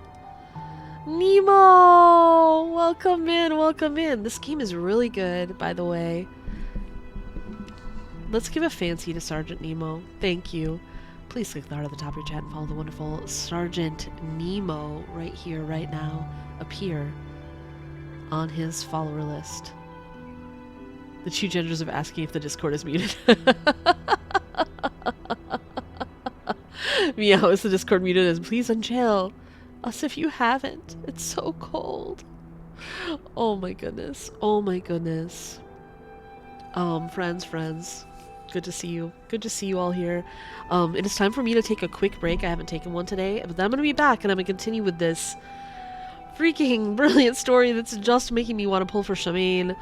But, ha ha ha hee hee hee ho ho ho. Ha ha ha hee hee hee ho ho ho. Yeah, no pulling. No pulling. No pulling, even though he's very cool. He's very cool, and I want to heal his trauma. Well, I am a Nemo and a Shadow fan as well, so I'm fans of all of you. And obviously, Sunny and Elijah. And Shelly, if she's still there. Rin Bloomy is breaking sticks. And Robo's here. Lurking. apparently just lurking. Zealosaurus here somewhere. Syl was here. Maybe it's had to go to work by now. But in any case, I'm gonna take a quick break. Your name got mentioned. How many times have I mentioned? I mention your name all the time, Shadow. Oh, Robo, thank you for the resub. Robo is a sweetheart, as always. Alright, I'm gonna be right back.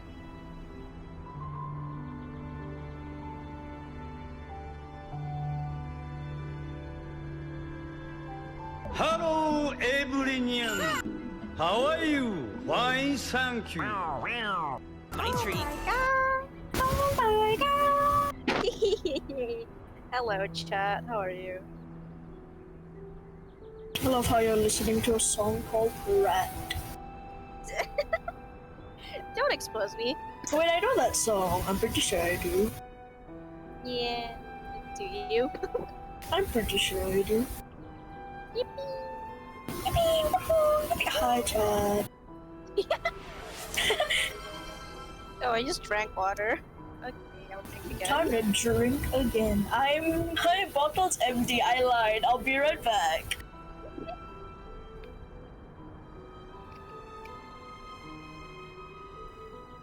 So, chat, what's your favorite brand of water?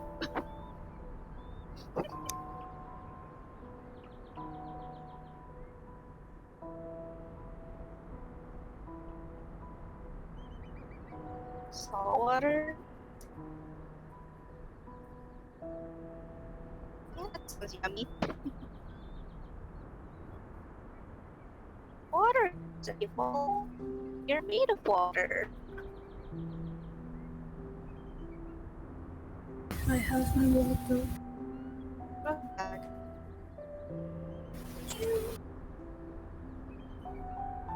Is there water hate in the chat? Yeah, apparently Robo thinks water is evil. Why is water evil? If you're made out of water, does that mean you're evil? Are you 60% evil? You know the chart, like in Lilo and Stitch, where Lilo colored in Stitch's body and said, "This is how evil you are." That's what's happening. That's what's happening. You have orange juice. I want juice. I had orange juice today, but like 2 gulps, and that's it. Man. Because I already drank most of it, and it's for the family to share. But like, nobody's drinking it, so I might as well. Okay. There was 2 that my mother bought. There was a mango one, and then there was orange, and I prefer the mango one over the orange one. But the orange one still tastes really nice. I don't remember the brand's name. I could just go to the kitchen now and check, but I didn't. I just went there. Raw. Also, Shelly, what do you mean about that? What is that? Yeah. What are you seeing? What side of the fandom are you on? Did you dig too deep? Did you dig too deep? Right. I'm scared. Why do you have tap water?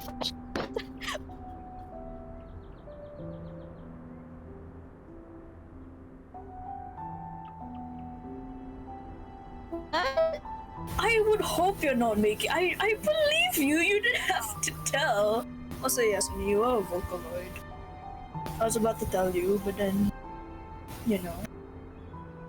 Oh, you're muted now. Okay.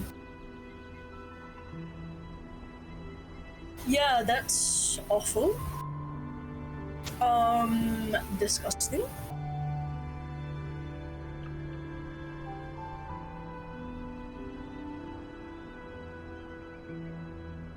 They trapped you in the water tower? Hello? I'm going to explode anyways. Wow, the horrors. Meow. Hi. Meow. Yeah, you're not a Vocaloid anymore. Yay. Yippee! Don't talk in Overwatch voice chat when don't talk in any voice chat when it's an FPS game if you have a slightly high voice. That applies to every FPS game. That applies to every FPS game.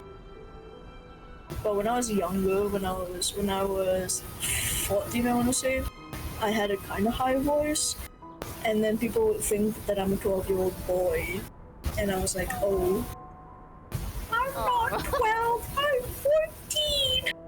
That's what. Well, I'm not 14 anymore, but I would. Don't tell your ages in chat. Don't do that, chat. Don't do that. Oh my god, hi Luna. Hi Luna. Yeah, hi Luna. It's our stream now. It's our stream. It is. What's our channel called? What would our channel be called? That's awful, Eclipse. You're so mean to me. No, Luna, I am not 14. I am past 14. I would hope you were past 14. I'm many years past 14. Clicking out. You're so mean.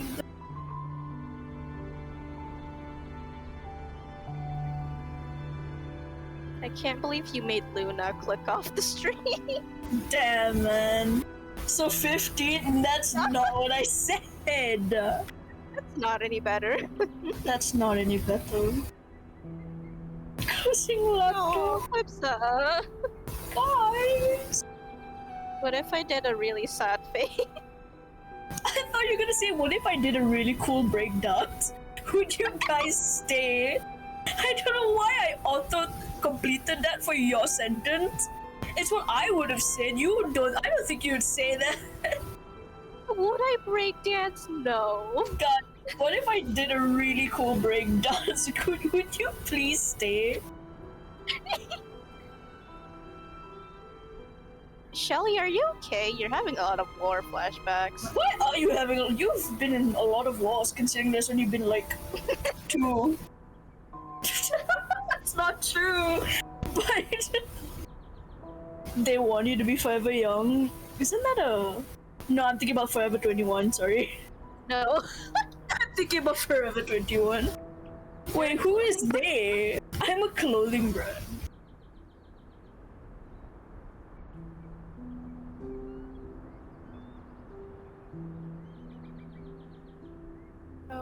Win at tea, I think, Robo.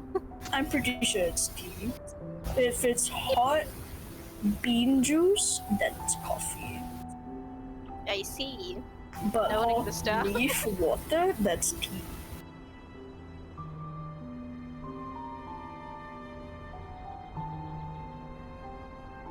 What? What's happening?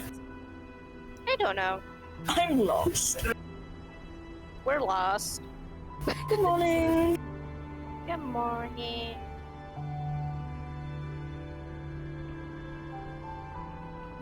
Robo, you should drink water, not tea. You can drink tea, but you should also just drink water. Yeah. Guys, water is good for you. Fun. You're gonna end up like the grandma who loves chocolates and SpongeBob. Yeah. You know what I'm talking about. No, it took me a second, but I know. For sure.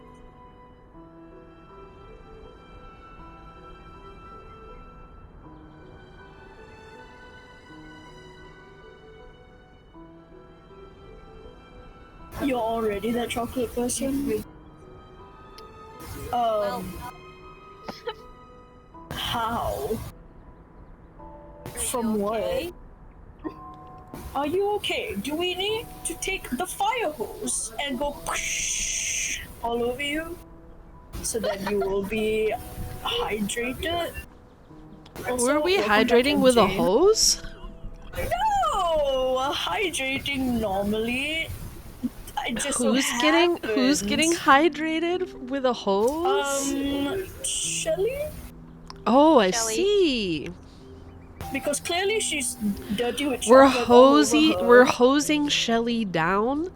Is that what I'm hearing? Yes. We're hosing her down? We are. The garden hose. I see. With the fire, no, not the garden hose. I was thinking about the fire truck. The fire hose. The fire truck hose. Yes. What is everyone's favorite ice cream flavor? Oh.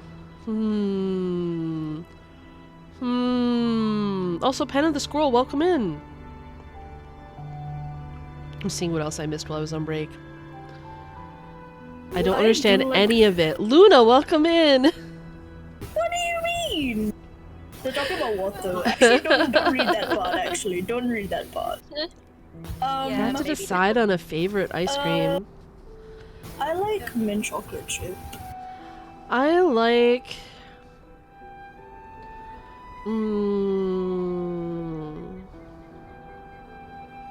There's so many. I've always had trouble picking favorites, you guys. I really like anything with coconut in it, anything with marshmallows in it, and then, but I also like black cherries. So I like black cherry or black cherry with chocolate chips in it. Oh, coconut ice cream is so good. But I like all those. Like I just like a lot of ice creams. I just like a lot of ice creams. But it's definitely.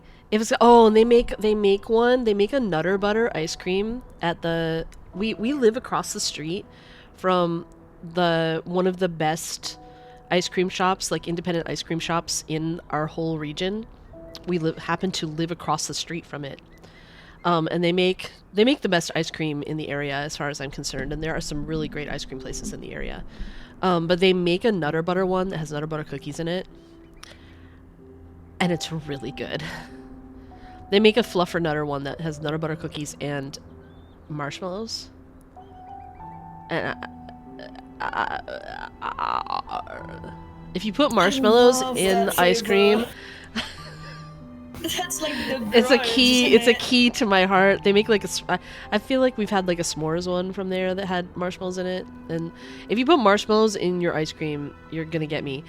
But then I also really like. This is the summoning ritual, guys. The summoning Let's ritual get marshmallows in your ice cream. Yeah. But I like peanut butter, and I like dark chocolate more than milk chocolate, but all chocolate is good, but not too much chocolate. Like chocolate chips are a right amount of chocolate. And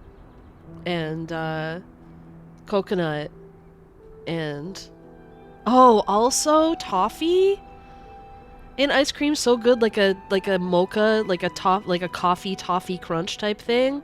So good. Caramel is also good, you're right. Why, like, I don't know, ice creams are all good. And like sweets aren't even my real issue, my real thing. I enjoy ice cream. Mr. GSC, ice cream, I would say, is one of his favorite things in the whole world.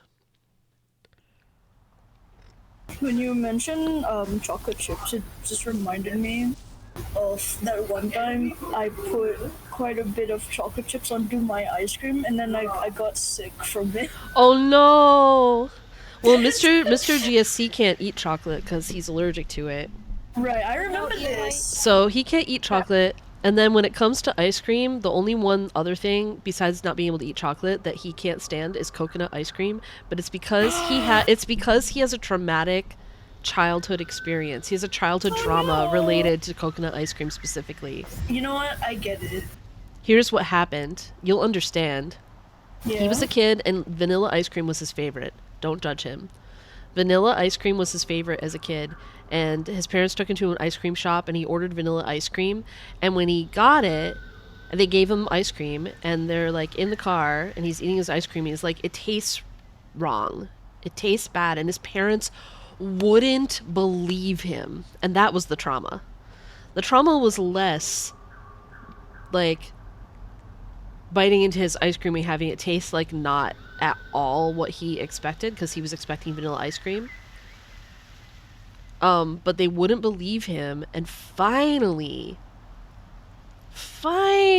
like after a long time, they finally agreed to like check out the ice cream, and it's turned out they gave him coconut.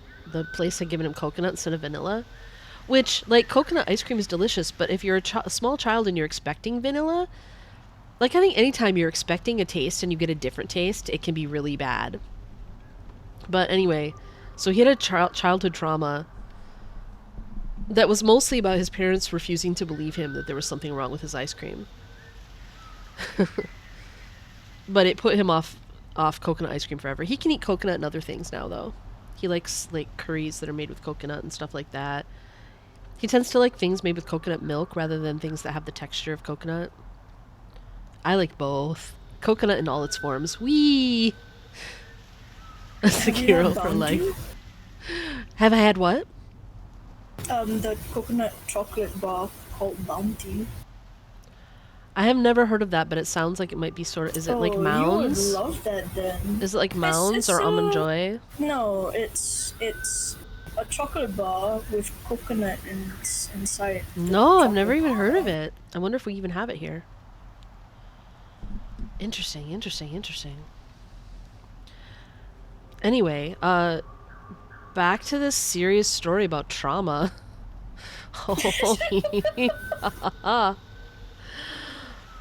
Although hunchbacked, the old man's steps are much faster than his. He moves casually through the shady, lush forest as if walking through his backyard garden. Meanwhile, Shamane, like, breathing heavy to catch up. In his defense, he is wounded. Shamane drags his battered body, scrambling to chase after the hunchbacked man. He just wants to thank him and maybe get some food. The certainty in his words declares it no question. The old man ignores the youth's words, as silent as ever. His footsteps remain the same, seemingly oblivious to the panting growing heavier behind him, until he seems to notice something, stopping in his tracks. An injured vulture lies on the ground, its pecked eyes bloody. Oh no! Huh? Shamane looks over the old man's shoulder, seeing the holes in the vulture's skull. He wants it for dinner. This is inappropriate, nor is it delicacy. It's all just instinct, and the shame that instinct brings, making his cheeks flush.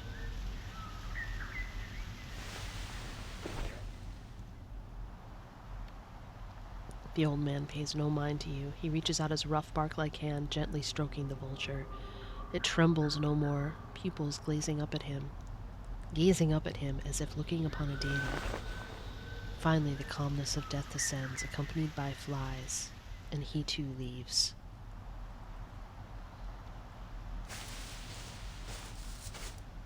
The two continue walking in silence, one after another. Oh, he doesn't get to eat the vulture for dinner. Kind of related to Mr. GSC's food trauma. When I was younger, my auntie made bitter gourd juice and forced us to drink a full big cup of it. I gagged with every sip. I hate bitter gourd with a passion now. I see. I see.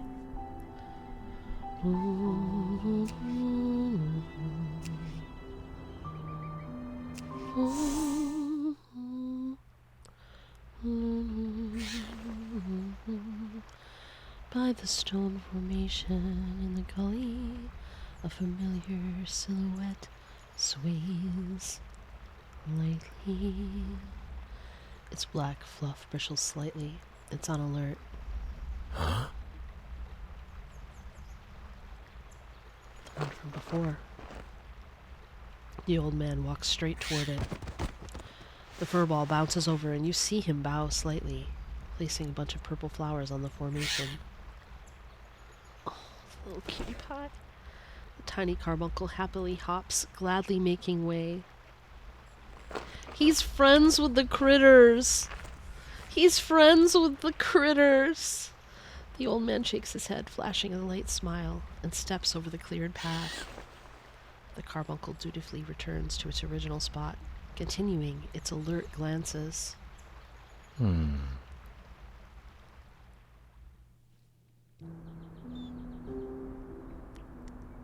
Should we talk to you? We should give you something. You can bring a bouquet of flowers. Does that mean I have to find flowers first?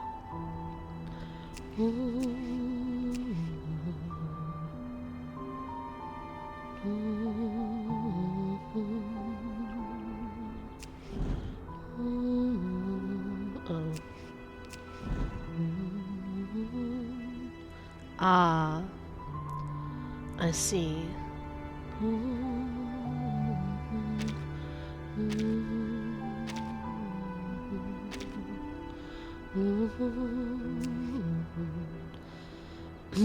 So I need to get there. I think what I need to do is just... Oh, I can't do that.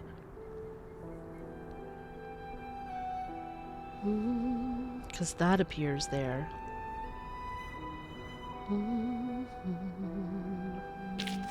Like, that won't move, right? And if I move that, that's a problem too.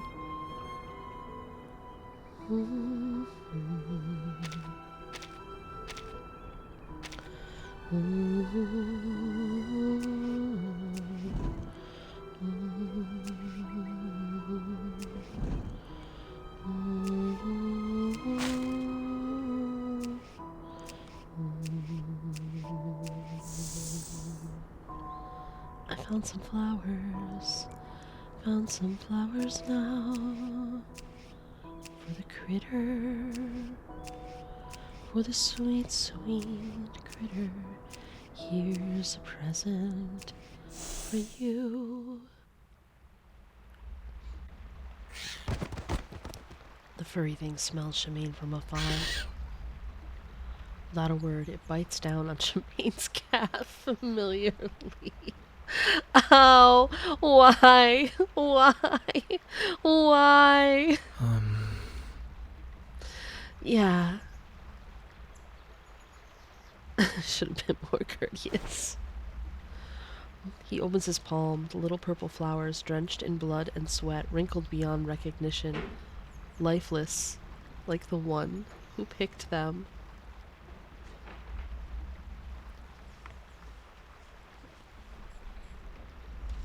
Oh my goodness, that's the wind. Shaking our windows. I saw he had something like this. Sorry, they got... Yeah. He tilts his body slightly and raises his left shoulder. I know, me too, Elijah.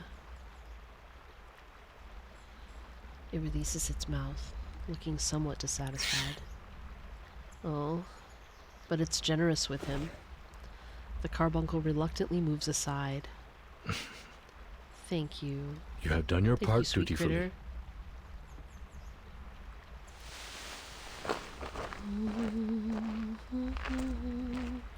He places the new adornment on the formation and catches up to the old man in the distance. The furball gazes at him as his silhouette grows smaller and smaller. We can be friends. We can be friends, little furball. I want to be friends with the carbuncles. I want to be friends with the carbuncles. Mr. GSC is the wind to MJ's venti. Mr. GS Wind.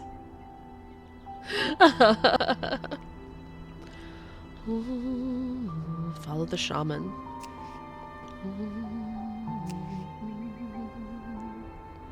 Oh.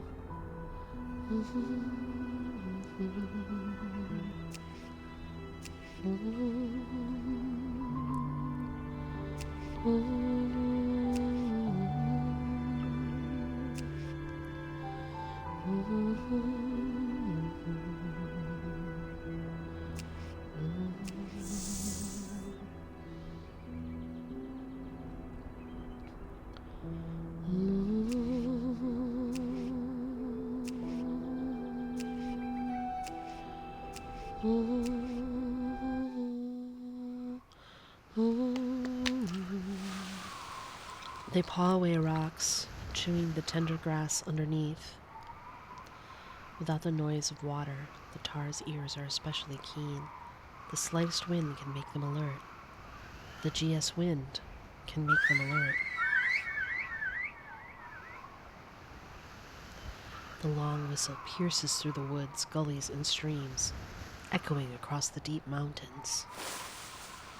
The herd suddenly lifts their heads as one, looking at the old man above them like a flock of loyal disciples. The old man jumps down, and the herd abandons the delicious, tender grass below, scurrying after him. Join the herd, follow the herd from behind.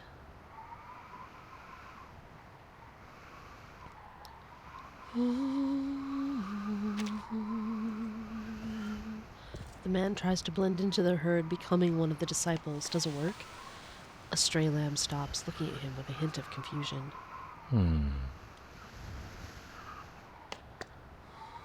The lamb shakes its hooves, lifting its head, out-facing, letting the wheat go first. The youngster helplessly drops a shoulder, continuing to trudge between the sheep hooves. The arrogant little lamb follows behind him. Disciples will be disciples.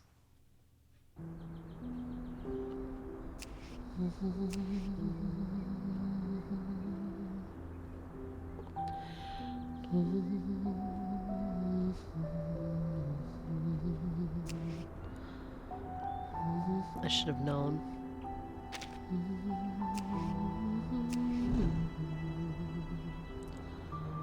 Oh. Kind of want that thing though.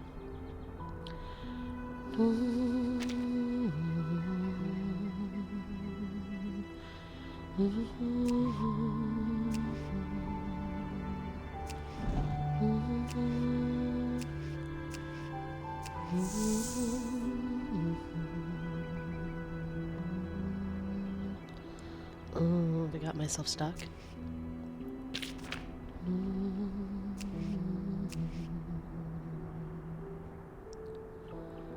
I kind of have, haven't I?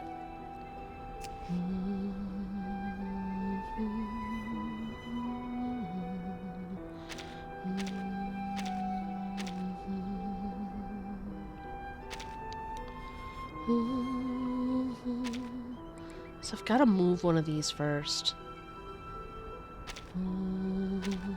Or...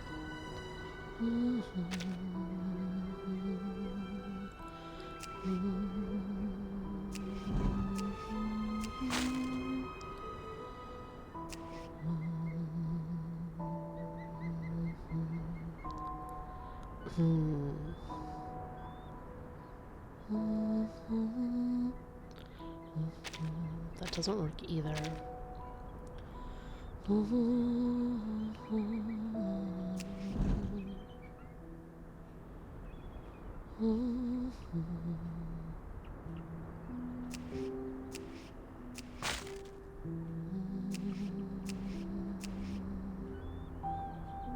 wait, how did I do this before?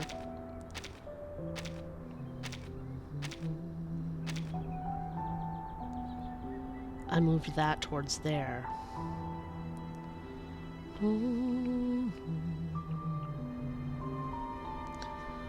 Alright, I just need a different plan.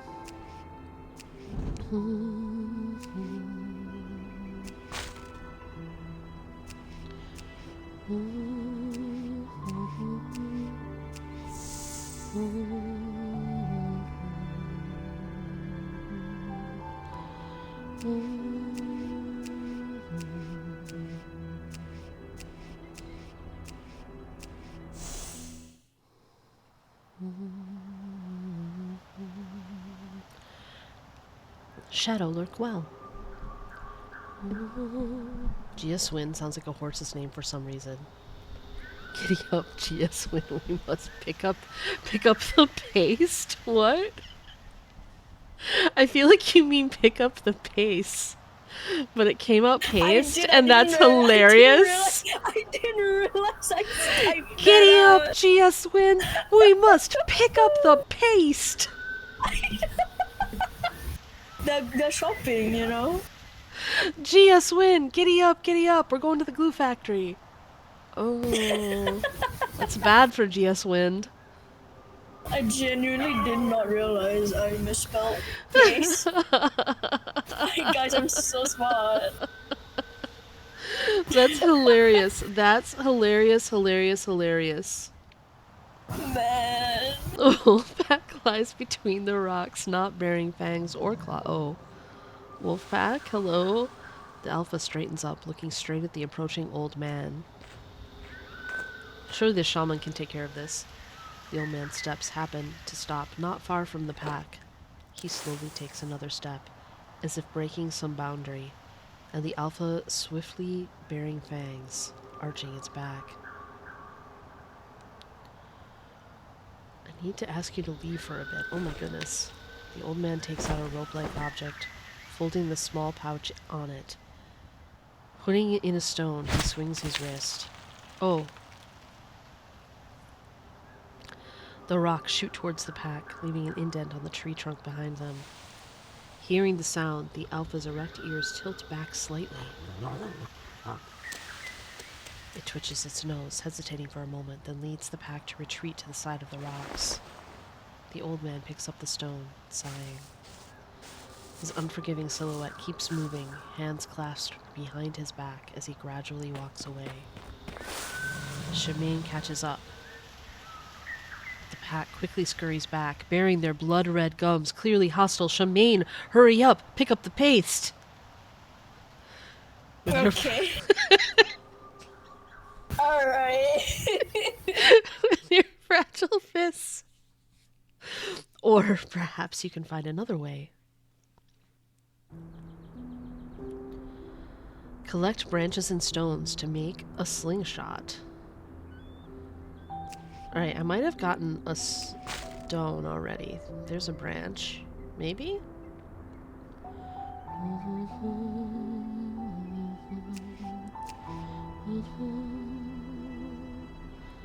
How do I do...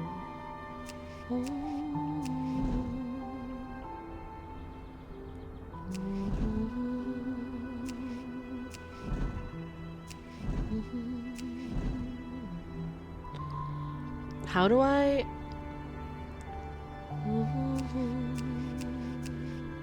Like, if I go to them, what happens? Tree branches, sheep wool. Oh! That's all I had to do. He cobbles them together into a crude slingshot. I was looking for, like, stones that I could pick up.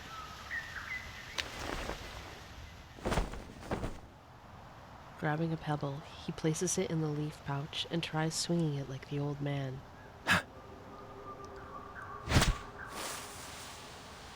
The pebble flies high. Before it even lands, the alpha makes way and the wolves scatter, but the pebble hits nothing. Flying endlessly, falling to who knows where. Oh, he's a failure. I looked like that too when I saw the fire. Oh. The fear. Well, I can't take credit for that. The path opens like an outstretched hand.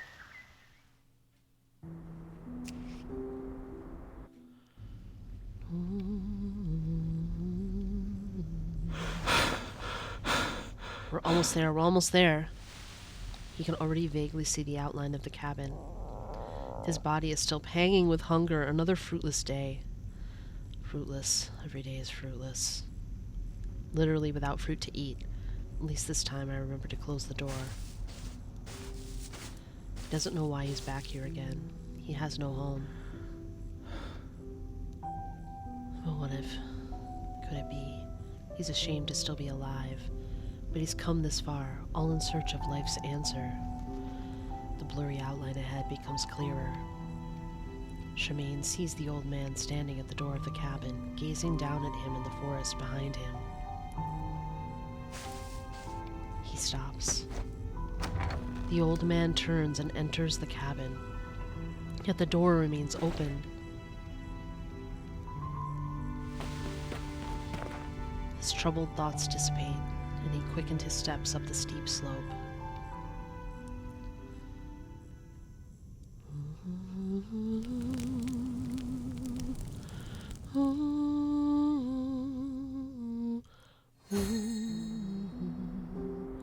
We reached the wooden hut unscathed, friends. Unscathed.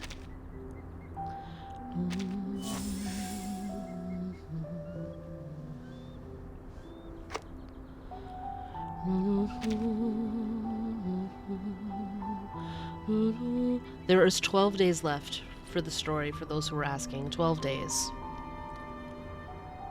That's like Christmas. Sorry. On the first day of Christmas, my true love gave to me a fire. Wow, Mr. Jesse gave you fire? I'm just saying, this is Shamane's story. A fire and a really bad dream. No!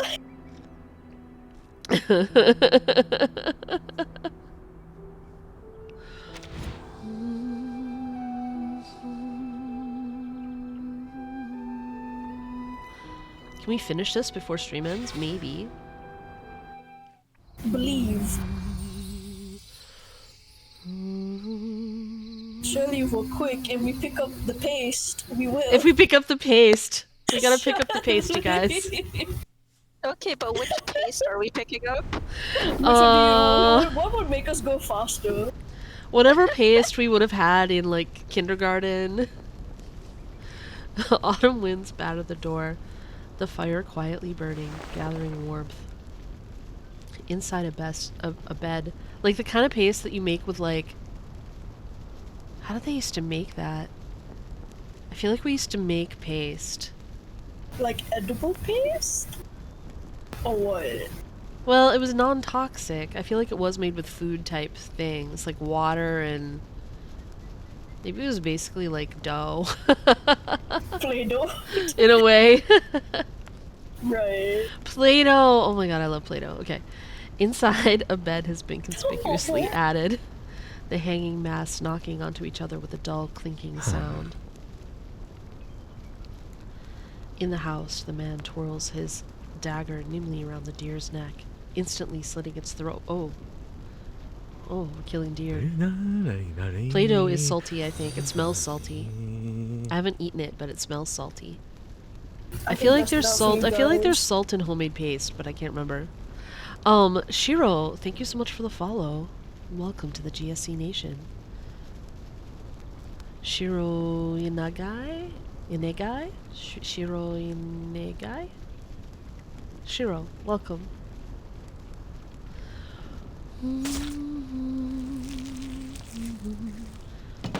Shamane finally gets dinner. And it's venison. The blood-soaked right hand gently picks up the deerskin. He tilts his head, stepping on the skin's end with his right foot, proudly appreciating the unfurled working hand.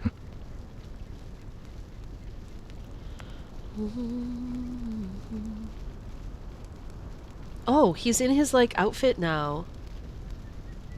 He must have been studying with the shaman. 'Cause look, he changed, like, we're seeing, like, Shamane the way he appears in the game now, or closer to it anyway.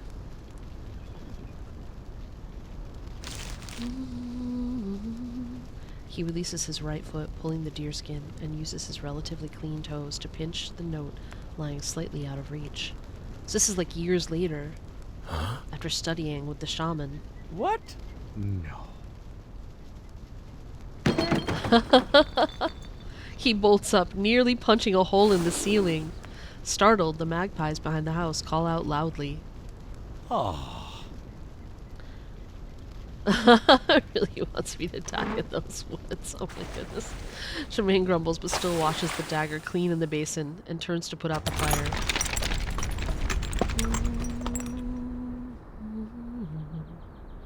Pushing open the wooden door, a strong wind blasts in, blowing over many jars. It's a gloomy autumn day. The skies are overcast, and the forest is steeped in gold. Let's go.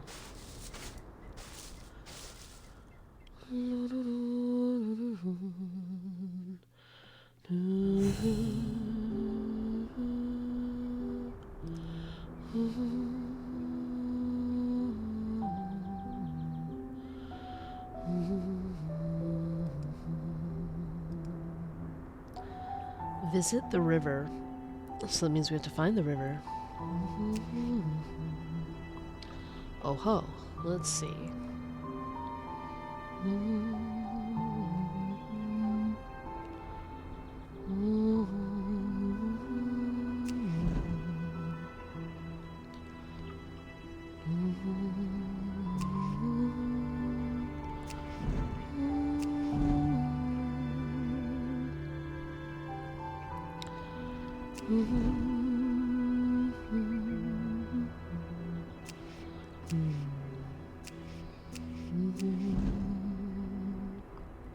Let's see how it is.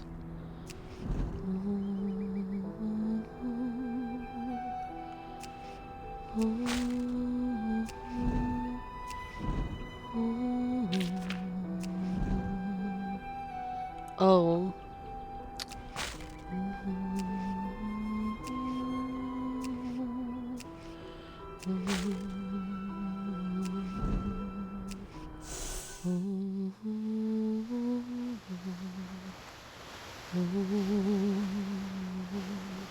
It remains, the pulse of the hills, ceaselessly day and night, dividing the land in two like an insurmountable chasm. The gurgling waters surge forth, even more turbulent than before.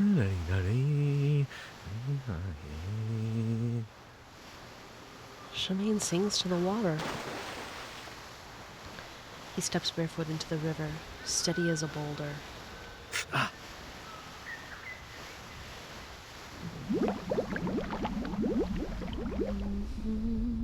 He slowly submerges into the icy river until the waters pass over his head.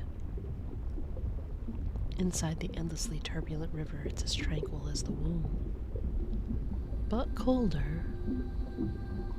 Here the ripples vanish, the bottom clearly visible. The river tenderly receives Shamane, enveloping him. This river was once called Krupi. It's said that those close to her can obtain her gifts on the riverbed.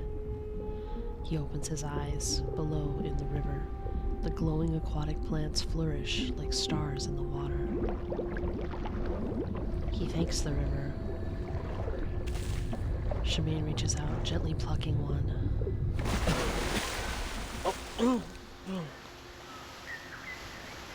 By the time he returns ashore, the waters are churning once again.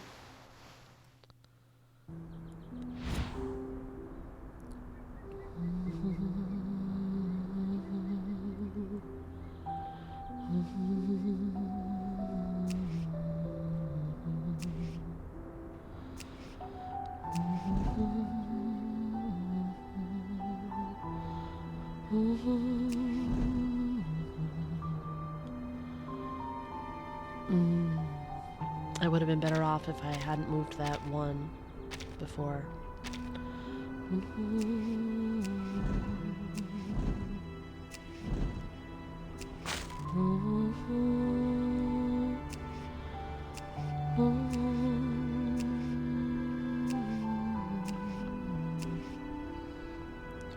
Oh, there's the big boulder again. We're gonna face it again.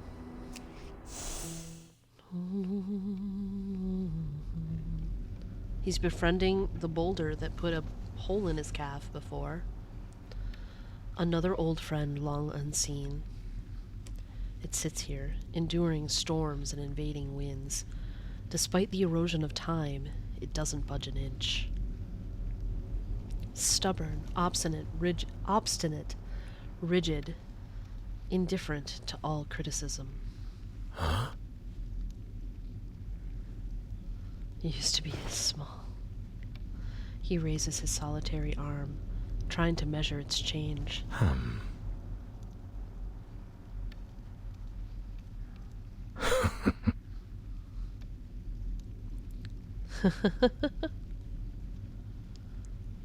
The boulder's surface is scarred all over, carved, burnt, pummeled, anything imaginable to get back at it. But Shamane is bigger now too. He touches the scars, lightly pressing his forehead against the hard boulder and stepping back. Then he kneels, bowing his head, letting his forehead sink deep into the damp soil, paying due reverence. He hears the soil loosen, and the boulder rises from its haughty throne, shifting aside. Ha! Thank you, my proud Wow. friend. We prayed to the dirt, and it's letting us past. Under the boulder's throne, a verdant plant is bent over. Shamane gently picks it.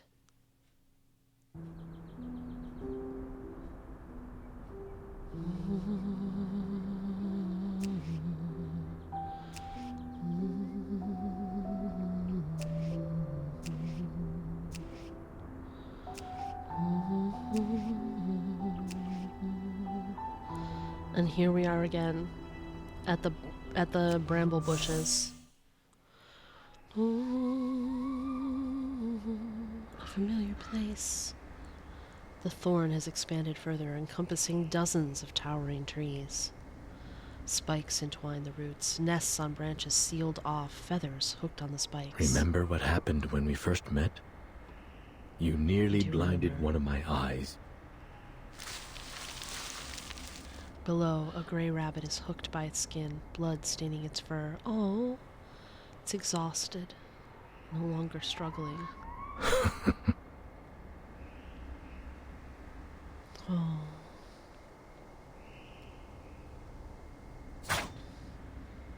He cuts his palm, blood dripping down, seeping into the soil.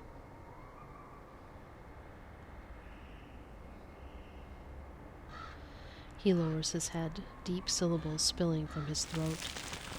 The thorns sip the blood, slowly retreating like a snake back to its nest.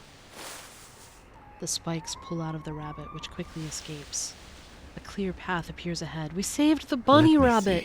We saved the bunny rabbit! Ah, a flower crown. Brushing aside dead leaves, he scans the exposed patches of earth. Huh?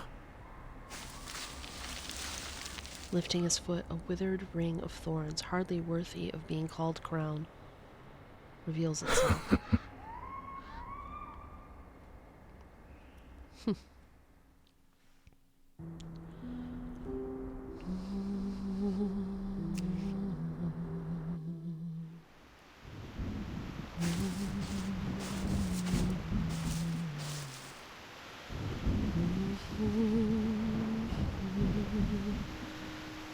8. Shamane. Oh, something changed the third year after they met. It was a stormy, snowy night, and he held the wolf pup saved from the bear's belly.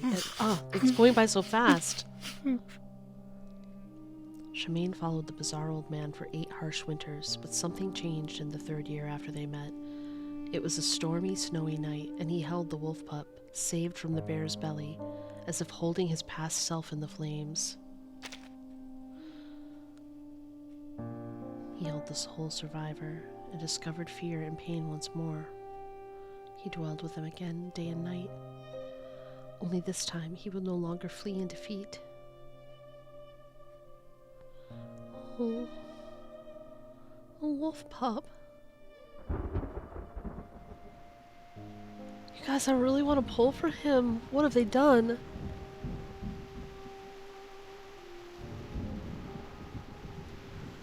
Then the taciturn shaman began teaching him all about nature. He hadn't found life's meaning, but he no longer searched for one.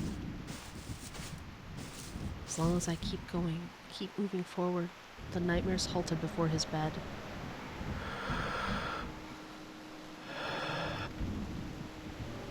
Shamane stands at the forest entrance. He has one last item left. Fine rain scrapes his face, the forest drizzling, and he quickens his steps.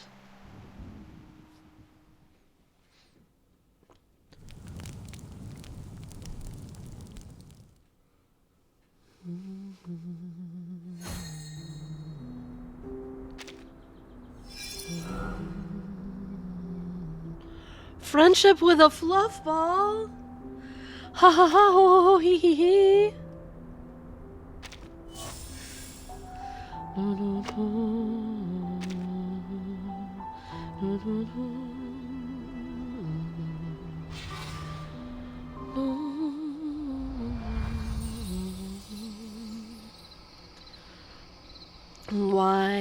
why do they make me like him so much? It's far on the other side of the mountain, requiring him to first cross this dark, dense forest. The rain intensified, mud underfoot, his steps arduous. This is an insignificant part of the penance, compared to the unfathomable human heart. Nature is harmonious. You might have sent your blessing to the wrong place. He wipes away the rain, blurring his vision, panting loudly to avoid sucking water up his nose. The way ahead is still unclear, but at least this time he knows where to go.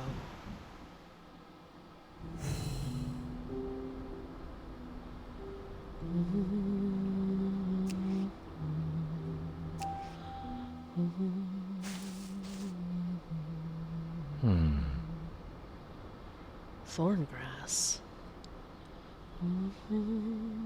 The grass, taller than his waist, forms a dense barrier.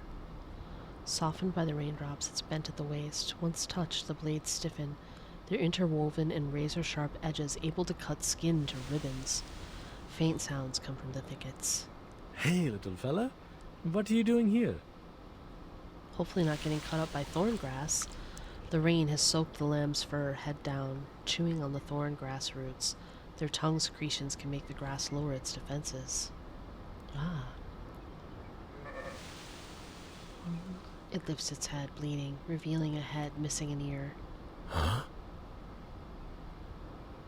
Oh no. It's hurt. The lamb collapses on the ground, panting and struggling, the wolf's sharp teeth deeply embedded in its flesh like a barbed hook. Topple over, says Shamane. Shamane releases the dagger in his hand, swallowing his voice, obediently backing into the bushes. The elderly ram was isolated, which usually meant a gruesome ending. Huh?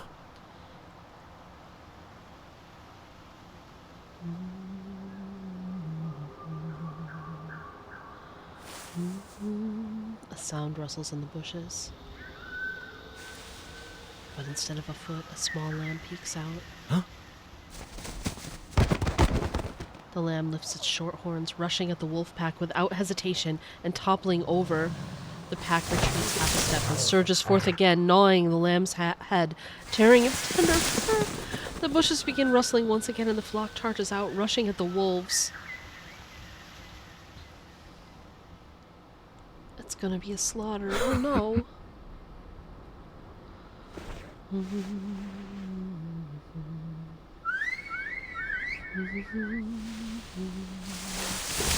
His whistle pierces through the torrential rain like an arrow shooting into the distant forest. After a brief silence, a group of tars rushes over one after another. They squeeze Shamane back, diligently chewing away the thorn grass. Soon the barrier is cleared away. He's friends with the critters. Someone's crying for help?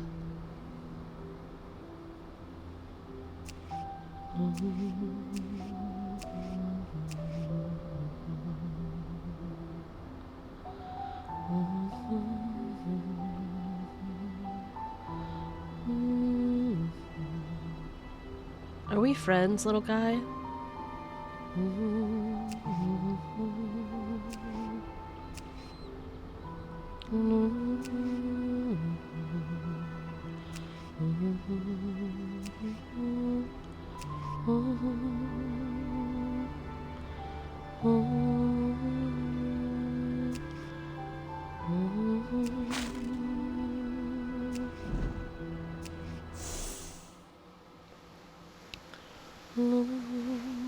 In the gully, the river rises high, submerging the pebble road.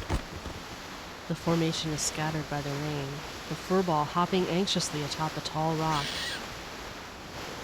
Oh, little guy! It has no way out, the rapid water is surging beneath it. Stay there. Don't move.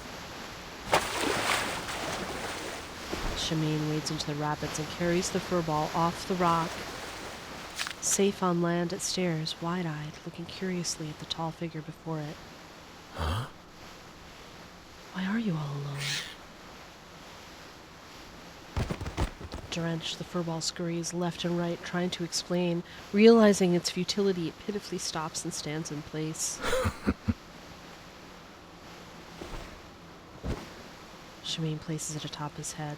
The furball sways about, finding its balance, sitting steadily.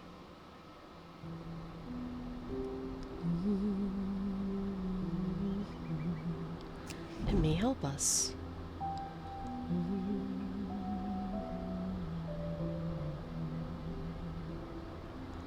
We do have a problem here. Can you help us here?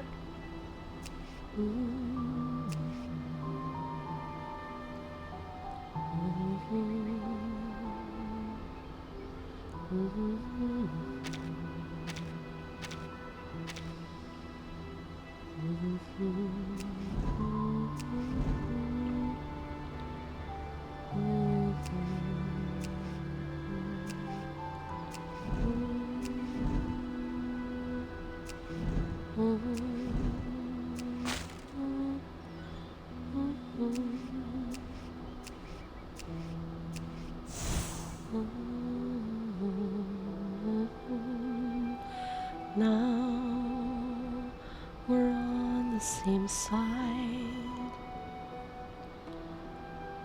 Since we're allies, care to lend me a hand? Carbuncle has joined your side, is happy to do your bidding. Carbuncles are agile and can easily move amongst the thorns. Being small also means not having the strength to move rocks, but can easily crush twigs and branches. Carbuncles cannot fight other critters, considering moves carefully.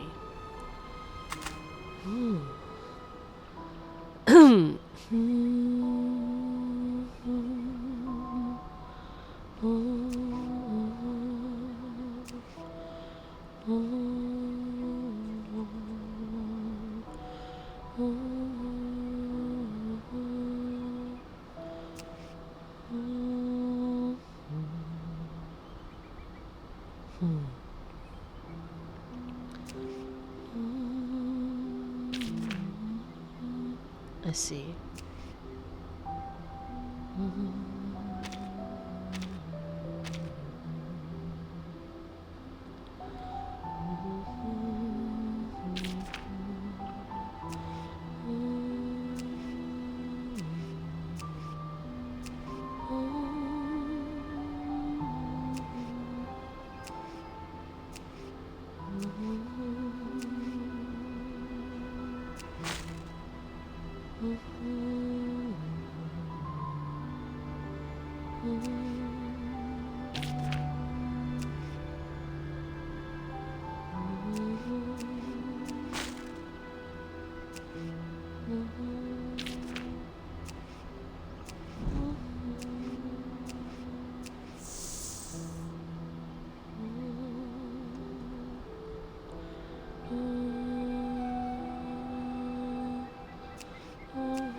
A cave appears ahead, pitch black and unfathomable. Still, it's dry and keeps out the chilling wind. Shamane leans in, wringing out his clothes.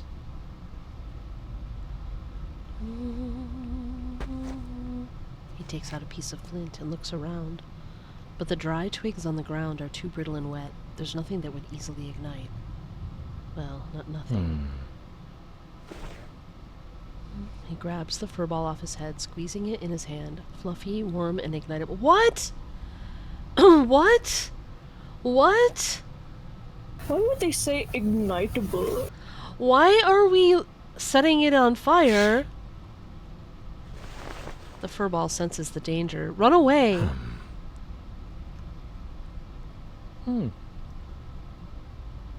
Good for both of us to warm up? Really? The carbuncle clearly doesn't understand the negotiation, but it does feel the chill of the cave. The furball curses, turning around to reveal its long back fur. I don't want to set the critter on fire. He reaches out quickly and decisively, pulling out a tuft. Oh, he's just taking a little bit of fur. Oh, okay. He's just taking some fur. Not setting the carbuncle on fire. Thanks to its help, Shamane gets a fire going. Soon the flames are blazing fiercely, radiating warmth. The flames light the cave. A hulking figure staggers over, following the light. Oh. Is it Mama Carbuncle? Furball scurries behind Shamane's rear. Oh, maybe not. Shamane stands, peering into the darkness. The hulking figure struggles to stand and crashes into the ground. Oh no! Shamane gently approaches, supporting the body and touching the wound on its neck. Its breath weak and exhausted. I'm sorry. Oh, the giant moose knows death is coming, like a slow, gentle nightfall. And this cave is its chosen resting place. He gently holds up its head, easing its pain as much as possible. Oh. He looks into its dimming eyes, feeling his palms gradually soaked in blood. A stench of blood spreads, attracting wolves outside the cave. Caught off guard, the alpha pounces, knocking Shamane to the ground. The rest of the pack follows, pouncing together. Excitedly, they lick his face and warm palms. Enough. Now that's enough, my friends. Sit, sit. He's friends of the wolves.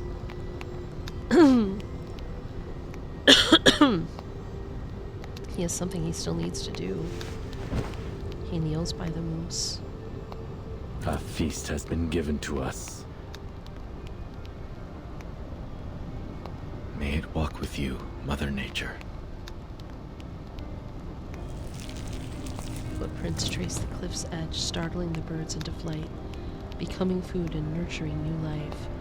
Destruction precedes creation, death nurtures birth. The wolves feast merrily, surrounding him like children, keeping him warm with their thick fur. Right then and there, Shamane's stomach starts howling.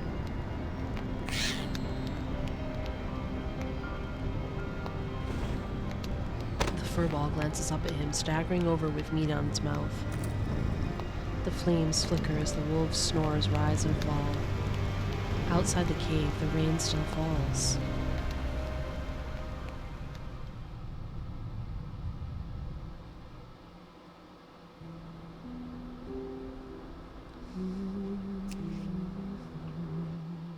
Furball, you could come with us.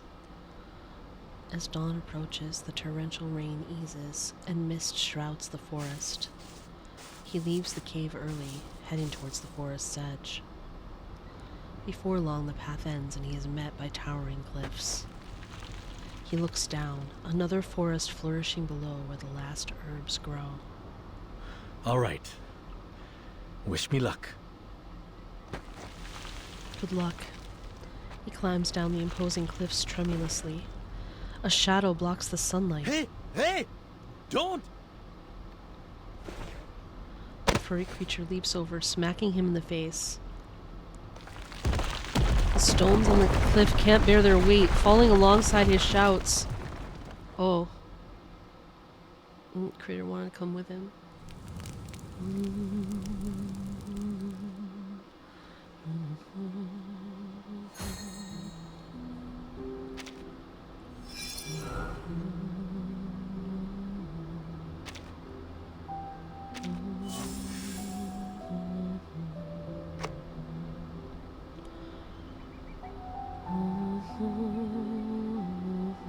So there's 2 more stages. It is 8:41. Chat. Do we keep going? Do we stop? It's up to you. Do you need to go to sleep? Who needs sleep? Pasha. Possibly you. No, it's so early in the morning. It is. Isn't it almost like 10 o'clock where you are? Yes. PM? 10 a.m. I don't know what you're talking about. Clearly we are in the same time zone. 100%. Do we keep going? There's 2 parts. I mean, I think might as well. What Eli wants, Eli gets.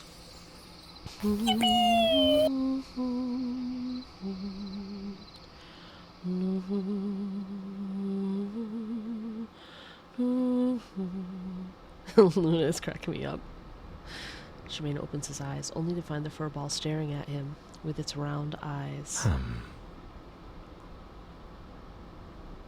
Yeah, it's Elijah and Sunny's stream, you guys. You should know this by now. It's not mine. Hey guys, welcome back to the stream of the Free Duo.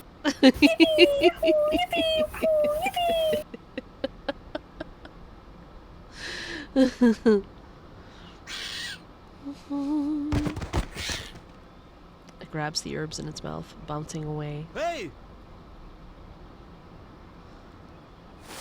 Oh. But before he finishes speaking, the furry thing blends into the bushes. He gets up helplessly, bearing the pain, following it into the misty forest.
All living beings, souls bound, from beasts to birds, from flowing waters to unyielding stones, all share an equal essence.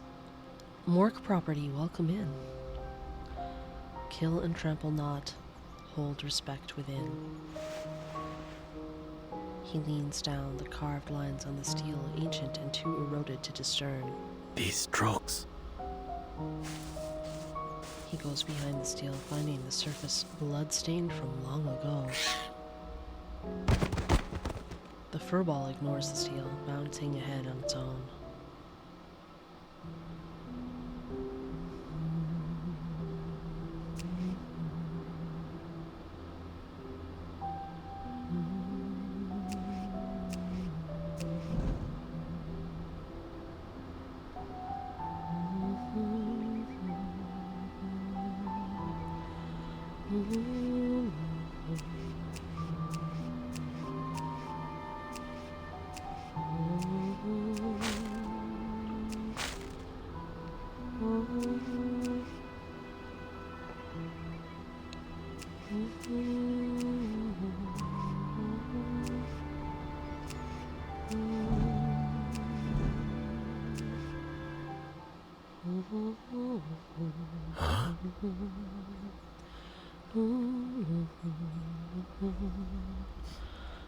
He smells the mist, frowning.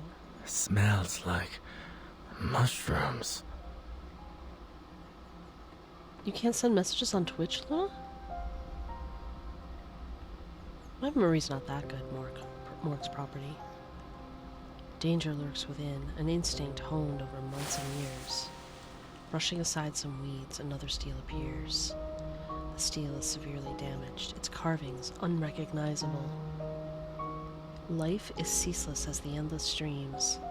Those against nature shall suffer. Huh? Hearing a crackling sound below, he shifts his foot, revealing the bone of a human hand. Oh my goodness.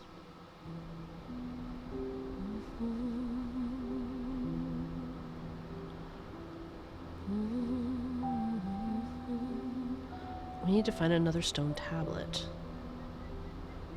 Where is the other one?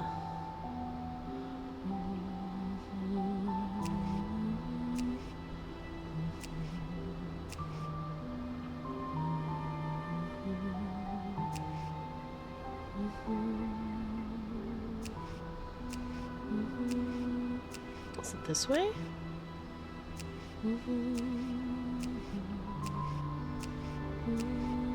No.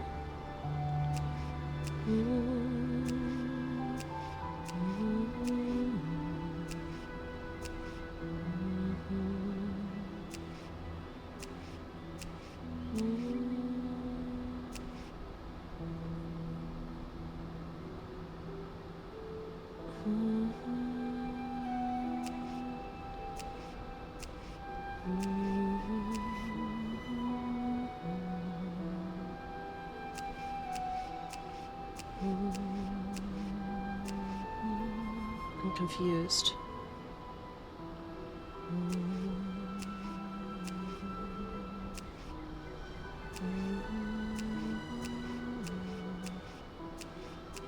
Will the critter find something?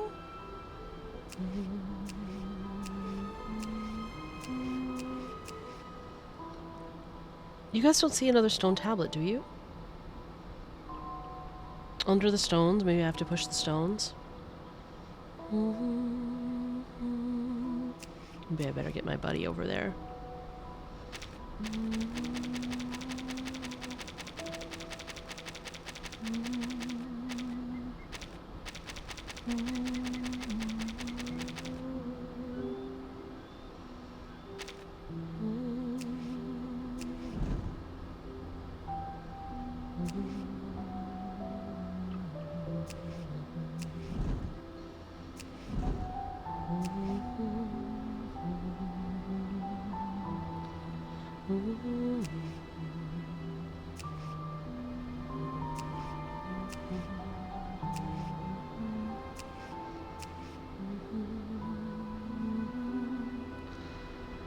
He hurts himself if he goes on these.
This little guy can't break these.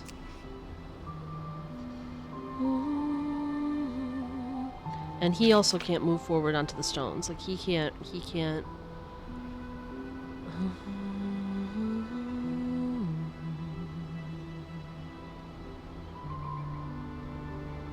I'm a little bit stumped here.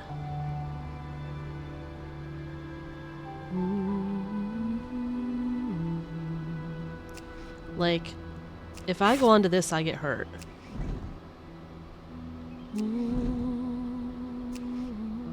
And what for?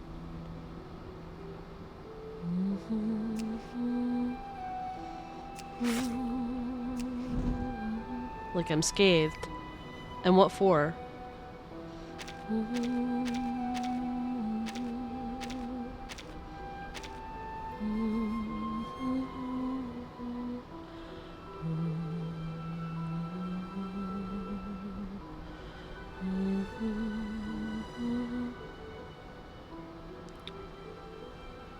Block their path.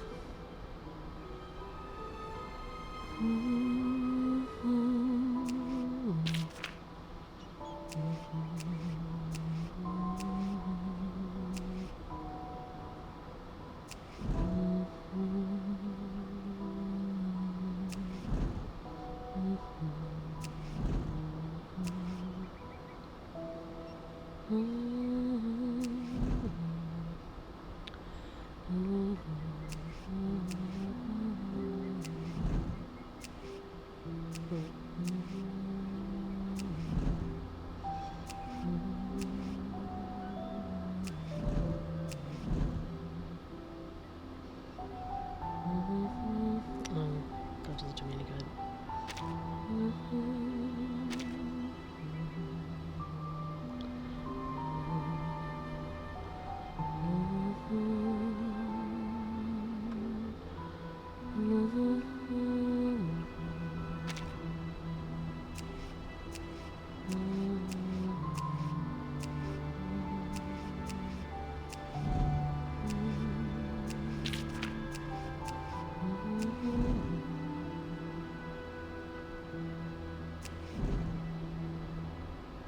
Oh, I should have pushed that one further out. Hold on.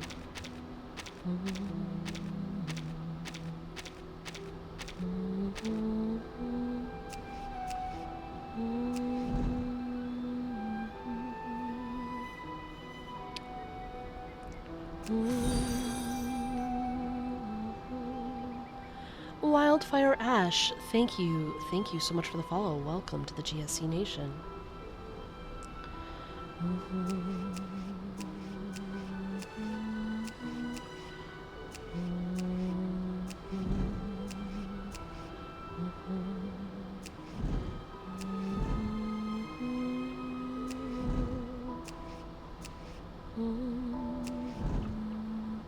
Oh, that still doesn't do me any good. I don't know what good this is going to do me ultimately. Anyway.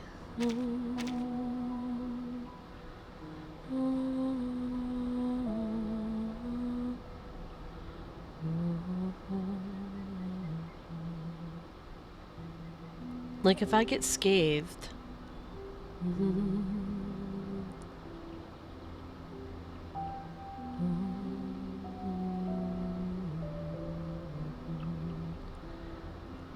What am I doing this for? What am I doing this all for, friends?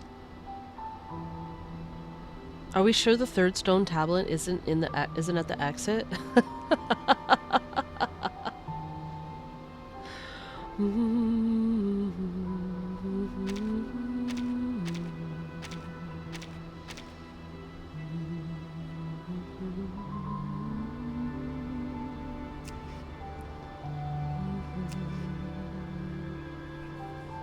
Like, I could take this guy, get scathed,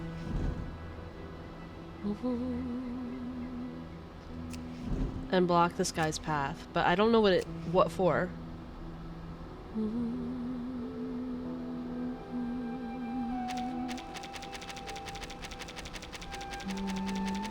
I don't know what I did any of this for.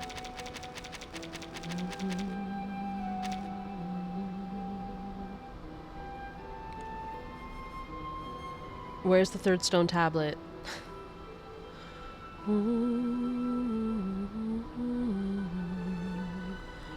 I'm so confused.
I just don't see a stone tablet.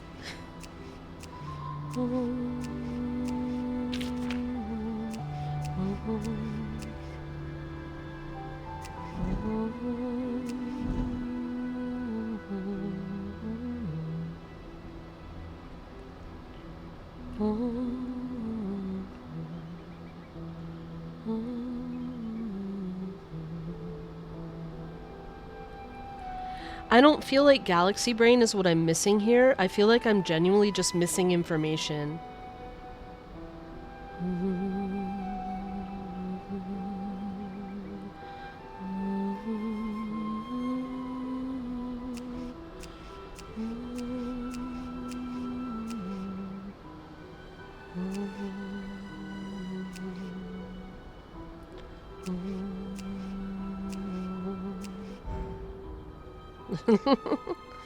I wanna...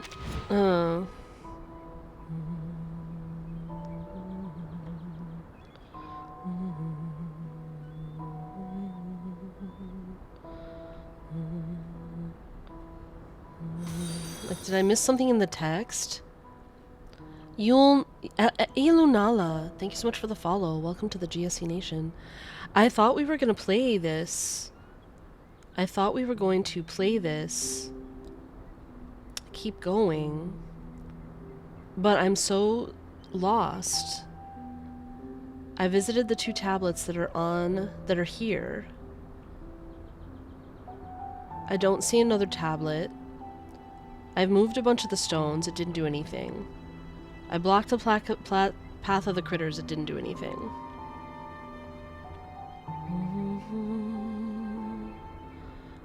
So I'm really stumped. Oh, it's just because I can switch to the furball. Like, I can be the furball.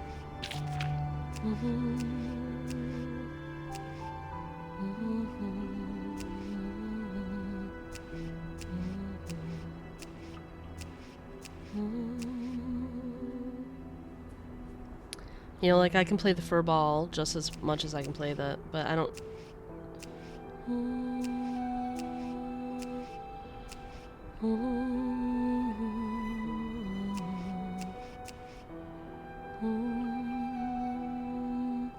I can walk on these things and take a lot of damage, but that doesn't actually, like, it doesn't help anything.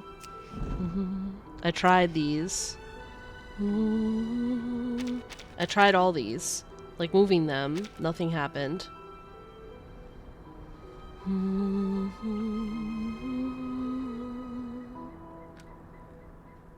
What happens if I try to exit? Will it not let me?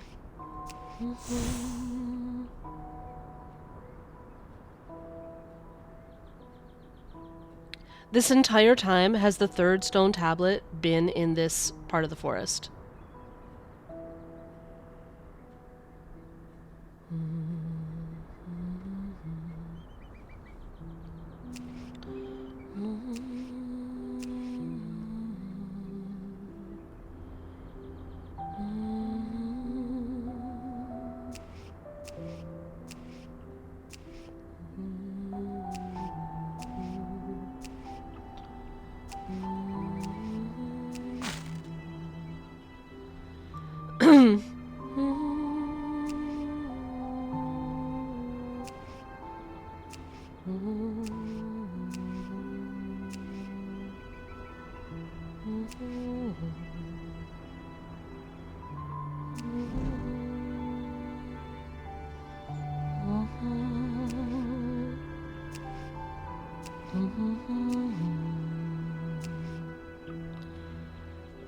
Like, has that been the deal the entire time?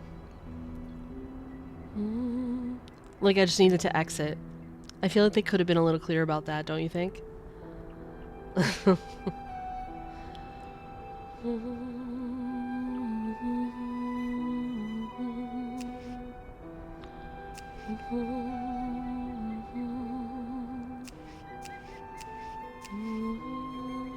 Oh, I see how it is.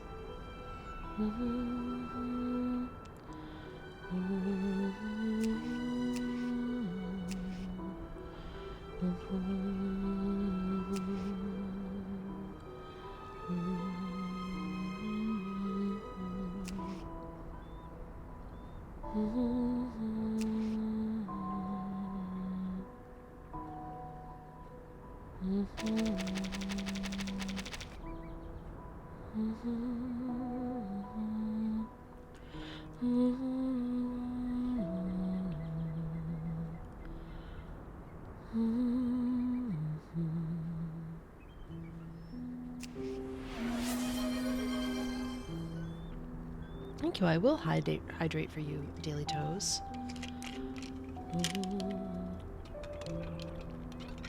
This game is called Reverse 1999. It is a visual novel story-based, story-driven game with turn-based combat that's actually incredibly fun. I'm not doing that right now, but sometimes there are little puzzles in the story.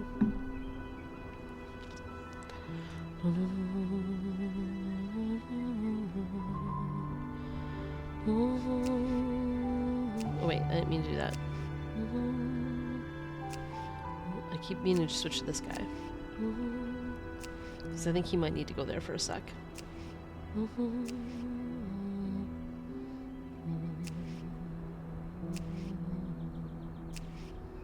Maybe just like get out of the way a little bit. So that this guy can explore what's over here. Aha!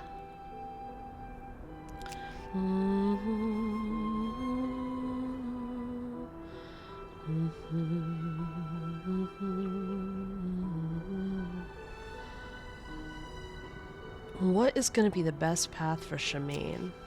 If I come over and I break this, will that help him? I don't know. It might.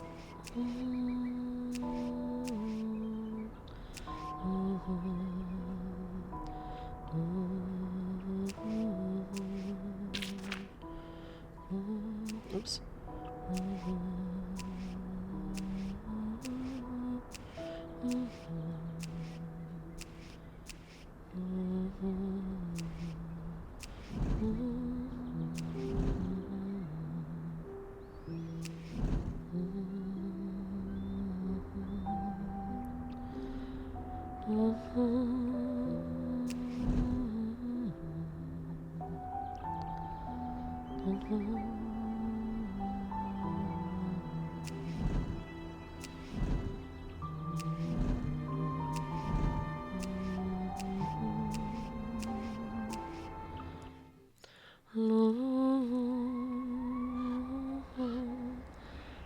Fungi cover the tree trunks, dense like swarming bees.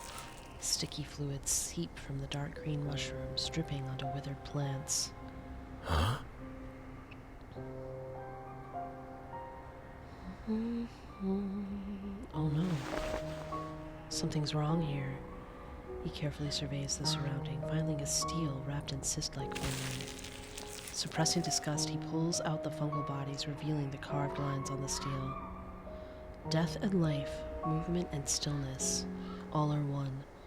Thoughts and feelings are but ephemeral shells. This is such an obvious warning. Oh.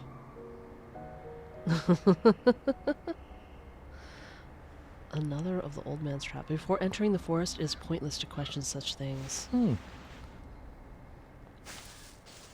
True. What else can we do?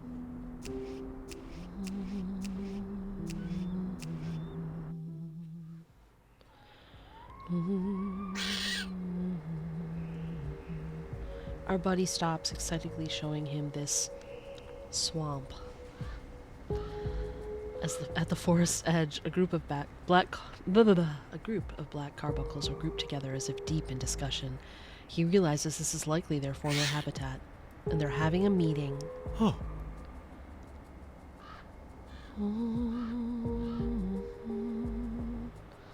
Yeah. I was kind of hoping we were going to take the carbuncle home, though. Weren't you? As he approaches, the strange feeling intensifies.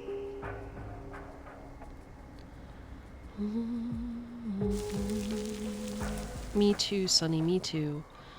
The rotten stench rushes up his nose, making him gag. Ugh. The furry creature's friends remain in place. Huh? Yeah, we brought your friend back. Touching them, the carbuncles roll down, revealing hollowed eye sockets. Hey! Hey! It jumps onto a rock in the swamp's center. An orange plant entwined by mycelium sits on it. It's just what he's been looking for. Oh, watch out! Oh no. He looks down and sees a broken shaman mask under his foot. Huh? Oh. Lifting his head, a hand suddenly flies out, dragging him into the swamp without a word. I hope we have a battle. I want a battle. Yes! Alright, we're playing Shamane. We're playing solo Shamane again. Apparently. The carbuncle's on our side. We've got a buddy. We've got a buddy. What's he gonna do? Is he gonna, like... assist with attack? Alright. Alright.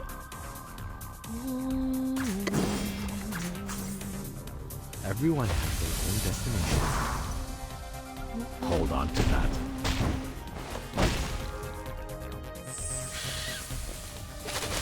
Is this where he finally gets his mask and stuff?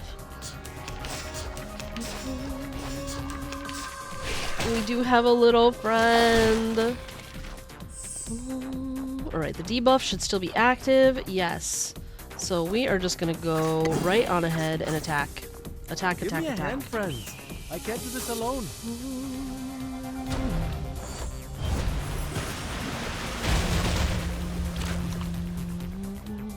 Hold on to that.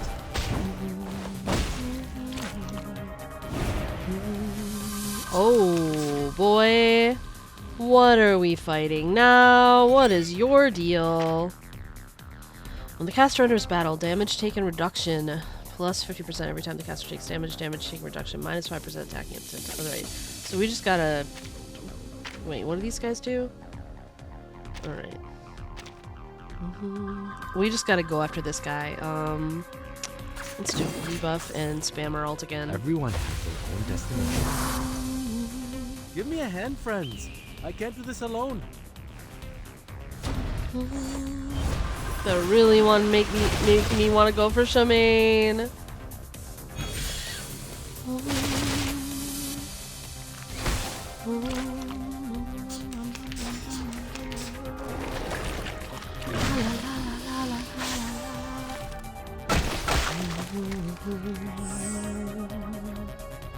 Alright.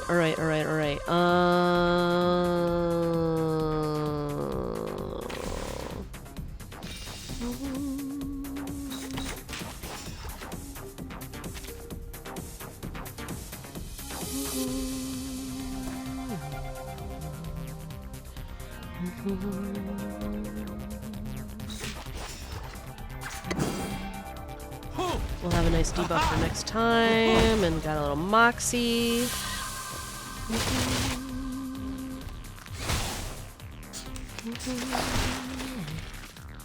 Alright.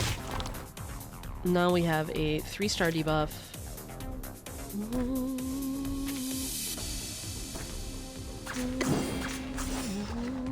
Everyone has their own destination. Give me a hand, friends. I can't do this alone.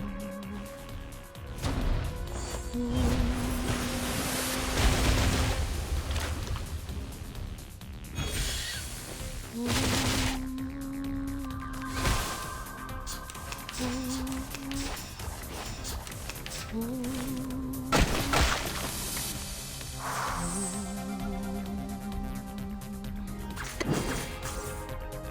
me a hand, friends. I can't do this alone.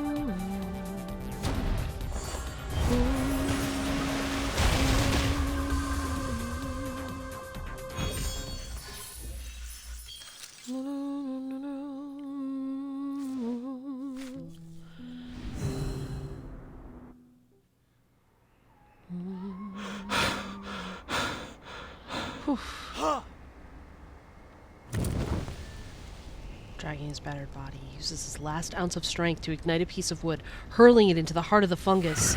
The fungi shriek as the flames scorch them, eventually turning to ashes. Holding the plant in his arms, he crawls towards the exit on the ground. The smell of burnt fungi invades his nose. Oh no. A sourceless mist fills his mind like water, devouring his legs and gradually spreading to the tip of his nose. His eyes grow veiled.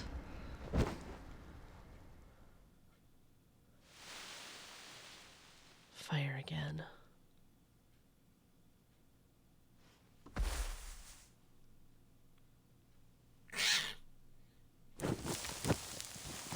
A black figure emerges in the mist. Oh. Oh. A loner among the carbuncles, it has carried countless things across the neglected forest. Fur damp, icicles hang from its frozen snot. The source of water in the harsh winters is the culprit for everyone's growling stomachs. Sticky, delicious honeycombs that make one swell up painfully are the great lord's tribute, and the huge incessant rocks, tumbling down the tall slopes that harm it. Is that not their true purpose? But this is the strangest thing it carries. A human. It is a warm and rather smelly creature. What is that? What is that? It doesn't care. It carries the heavy body, climbing up like always, yet something is different. Reaching the exit, the mist recedes and light spills down.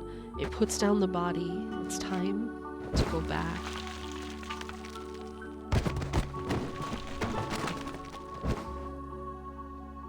The carbuncle saved us. The carbuncle saved us. Saved us.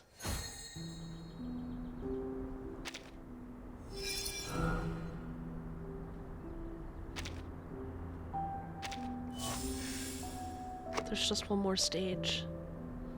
I love this carbuncle too. I want to be its friend.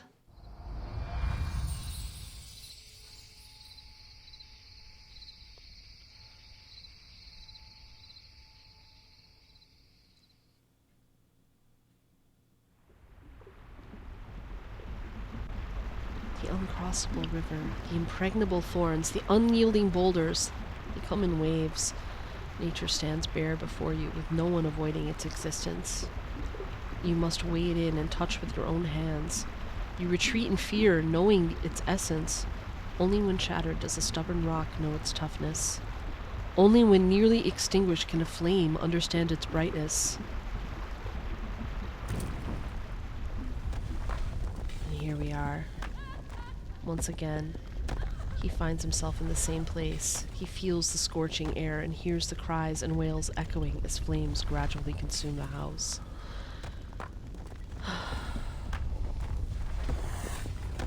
He's back here. I called you back here, the once familiar voice says. It's collapsing. This is the last time. I won't bring you back here again. You can leave as you wish. Nothing will hinder you.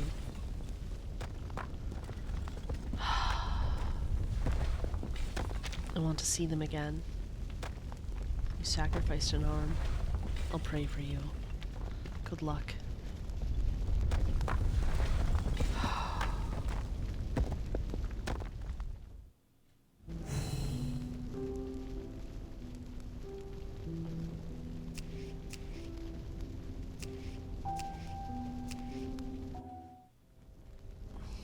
It's my father. He hates me. He's still lying by the corner on his last breath.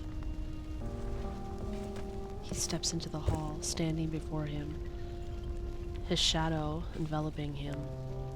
The stubborn man shoulders the clan's burden with no reprieve. Now, his throat is unable to utter ringing rebukes. His calloused hands are no longer able to grip his son tightly. As Shamane gazes upon his figure, it is a shadow of its former self. Father. He gently lowers himself, placing his palm over the weathered hand.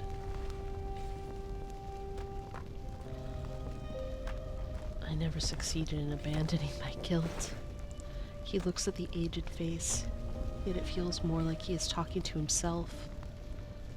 Yet I failed to replace it with regret. I'm sorry.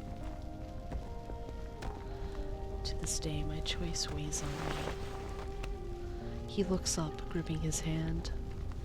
He doesn't try to pull him up, rather, he just holds the old man tightly. I think I got the stubbornness from you, Father. Shamane's father embraces him, pulling him over and ruffling his hair. He recalls such moments were commonplace before.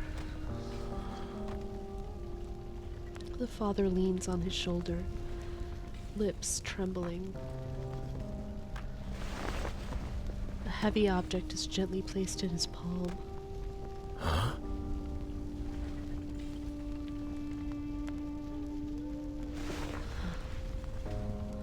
Finally, weary yet reconciled, the old man lets go.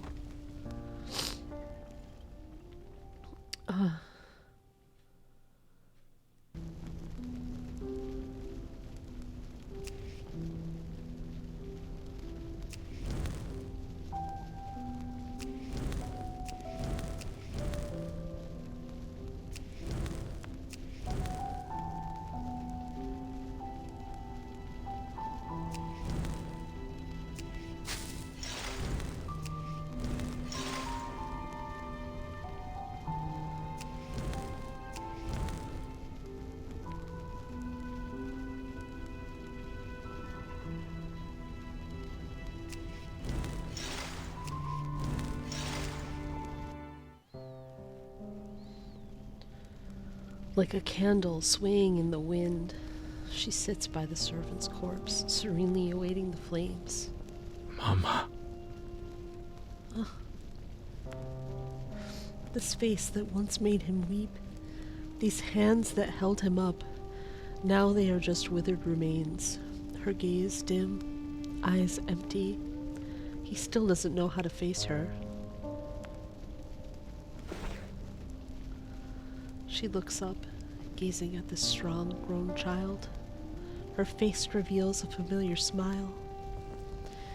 He goes forth, embracing her body as frail as withered leaves. Who are they? If it was the past him, he would cling to this answer. She always protected him. That was the final barrier between her and her son. Knowing the truth would only bring unknown danger. Now he understands. You've grown taller, Pusha.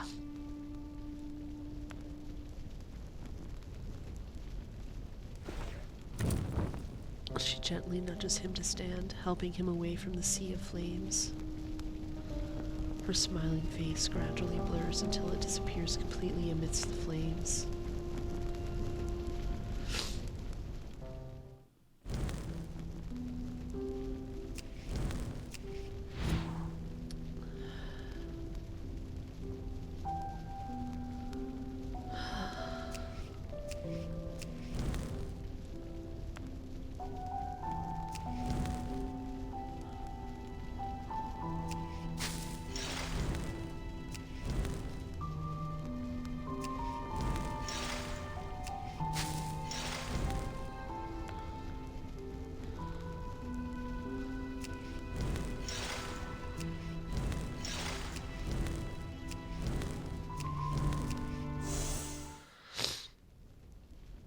Is she there again?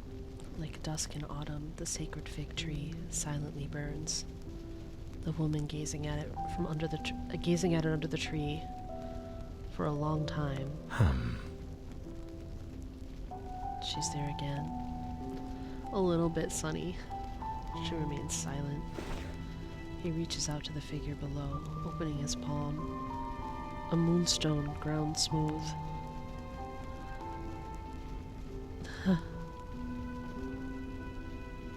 Kumar raises her eyebrows slightly.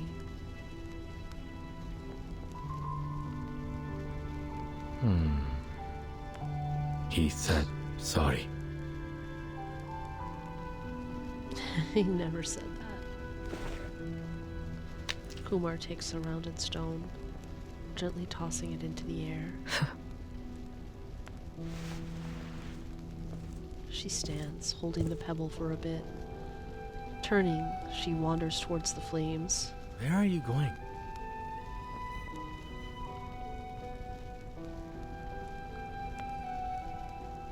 I think you should decide for yourself.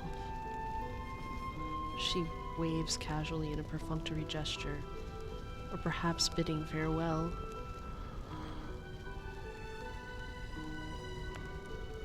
He thinks she deserves her freedom. She does. He murmurs to her as she departs. Oh.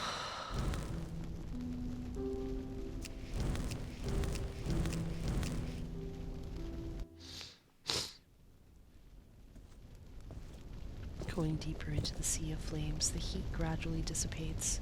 At the path's end, he sees a door, enveloped in fire. This is the final stretch, Pushya. I will bid you farewell too. Why, he asks. I have protected every Sharma, but you shall no longer be one of them. What does that mean? You'll understand. You'll eventually know this is not an ill thing. I'm very grateful for your choice back then. I did indeed take that arm. Now I must leave. Go on, child.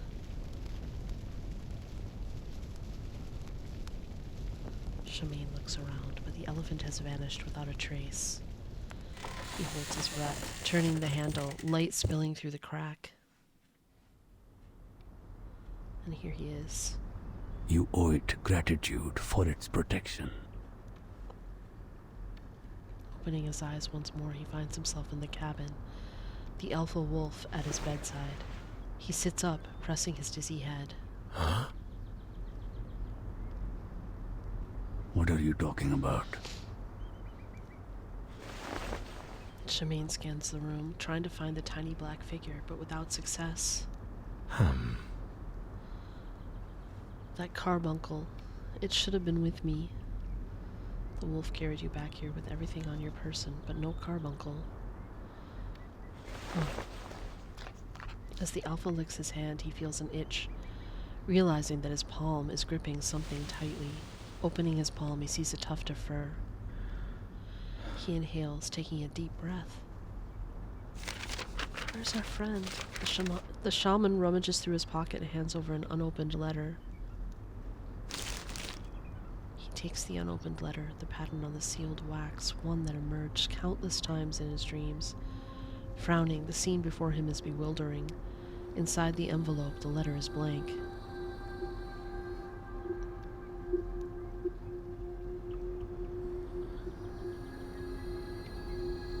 Huh.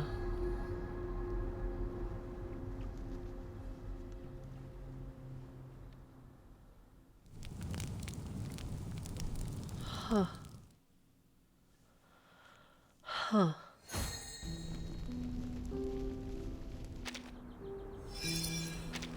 That was an emotional ride. Different from Kalabauna's, I guess, in the same ways as the two of them are so different from each other. And yet complementary. Oh boy, friends. Time to pull. No. I want to, but I can't. I can't.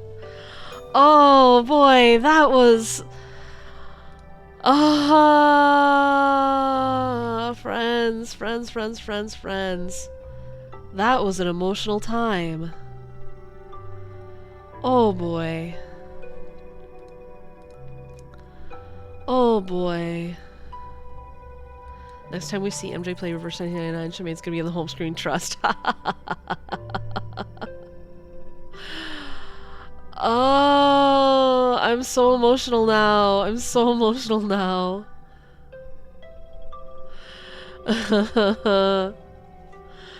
Oh,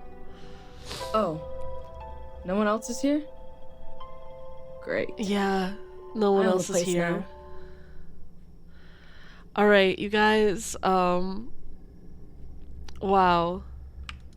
Okay, I have streamed too late for a Friday morning, but I'm really glad we finished it. And I don't know what we're gonna do tomorrow. I still have Limbo to play. Will I play it off stream by myself? I don't know. Will I play it on stream tomorrow? I don't know either. Will we play Genshin? Will we play this? Will we play a little of both? Will we play... I'm still not finished with stuff at Honkai Star Rail. I have so much stuff to do. What do you guys want to do tomorrow? Oh. That was an emotional ride, friends. We are gonna go over to a place to heal our souls. We don't need a raid message. We need nothing but our broken souls needing stream tomorrow. I will be back tomorrow. I don't know what we're gonna do. I haven't decided. I had decided about today. I was planning to play this today, like, for a while, but I'm not sure what we're gonna do tomorrow. But we'll do something. We'll do something. If you have opinions about what you'd like to do, you can always put it at the Discord, right?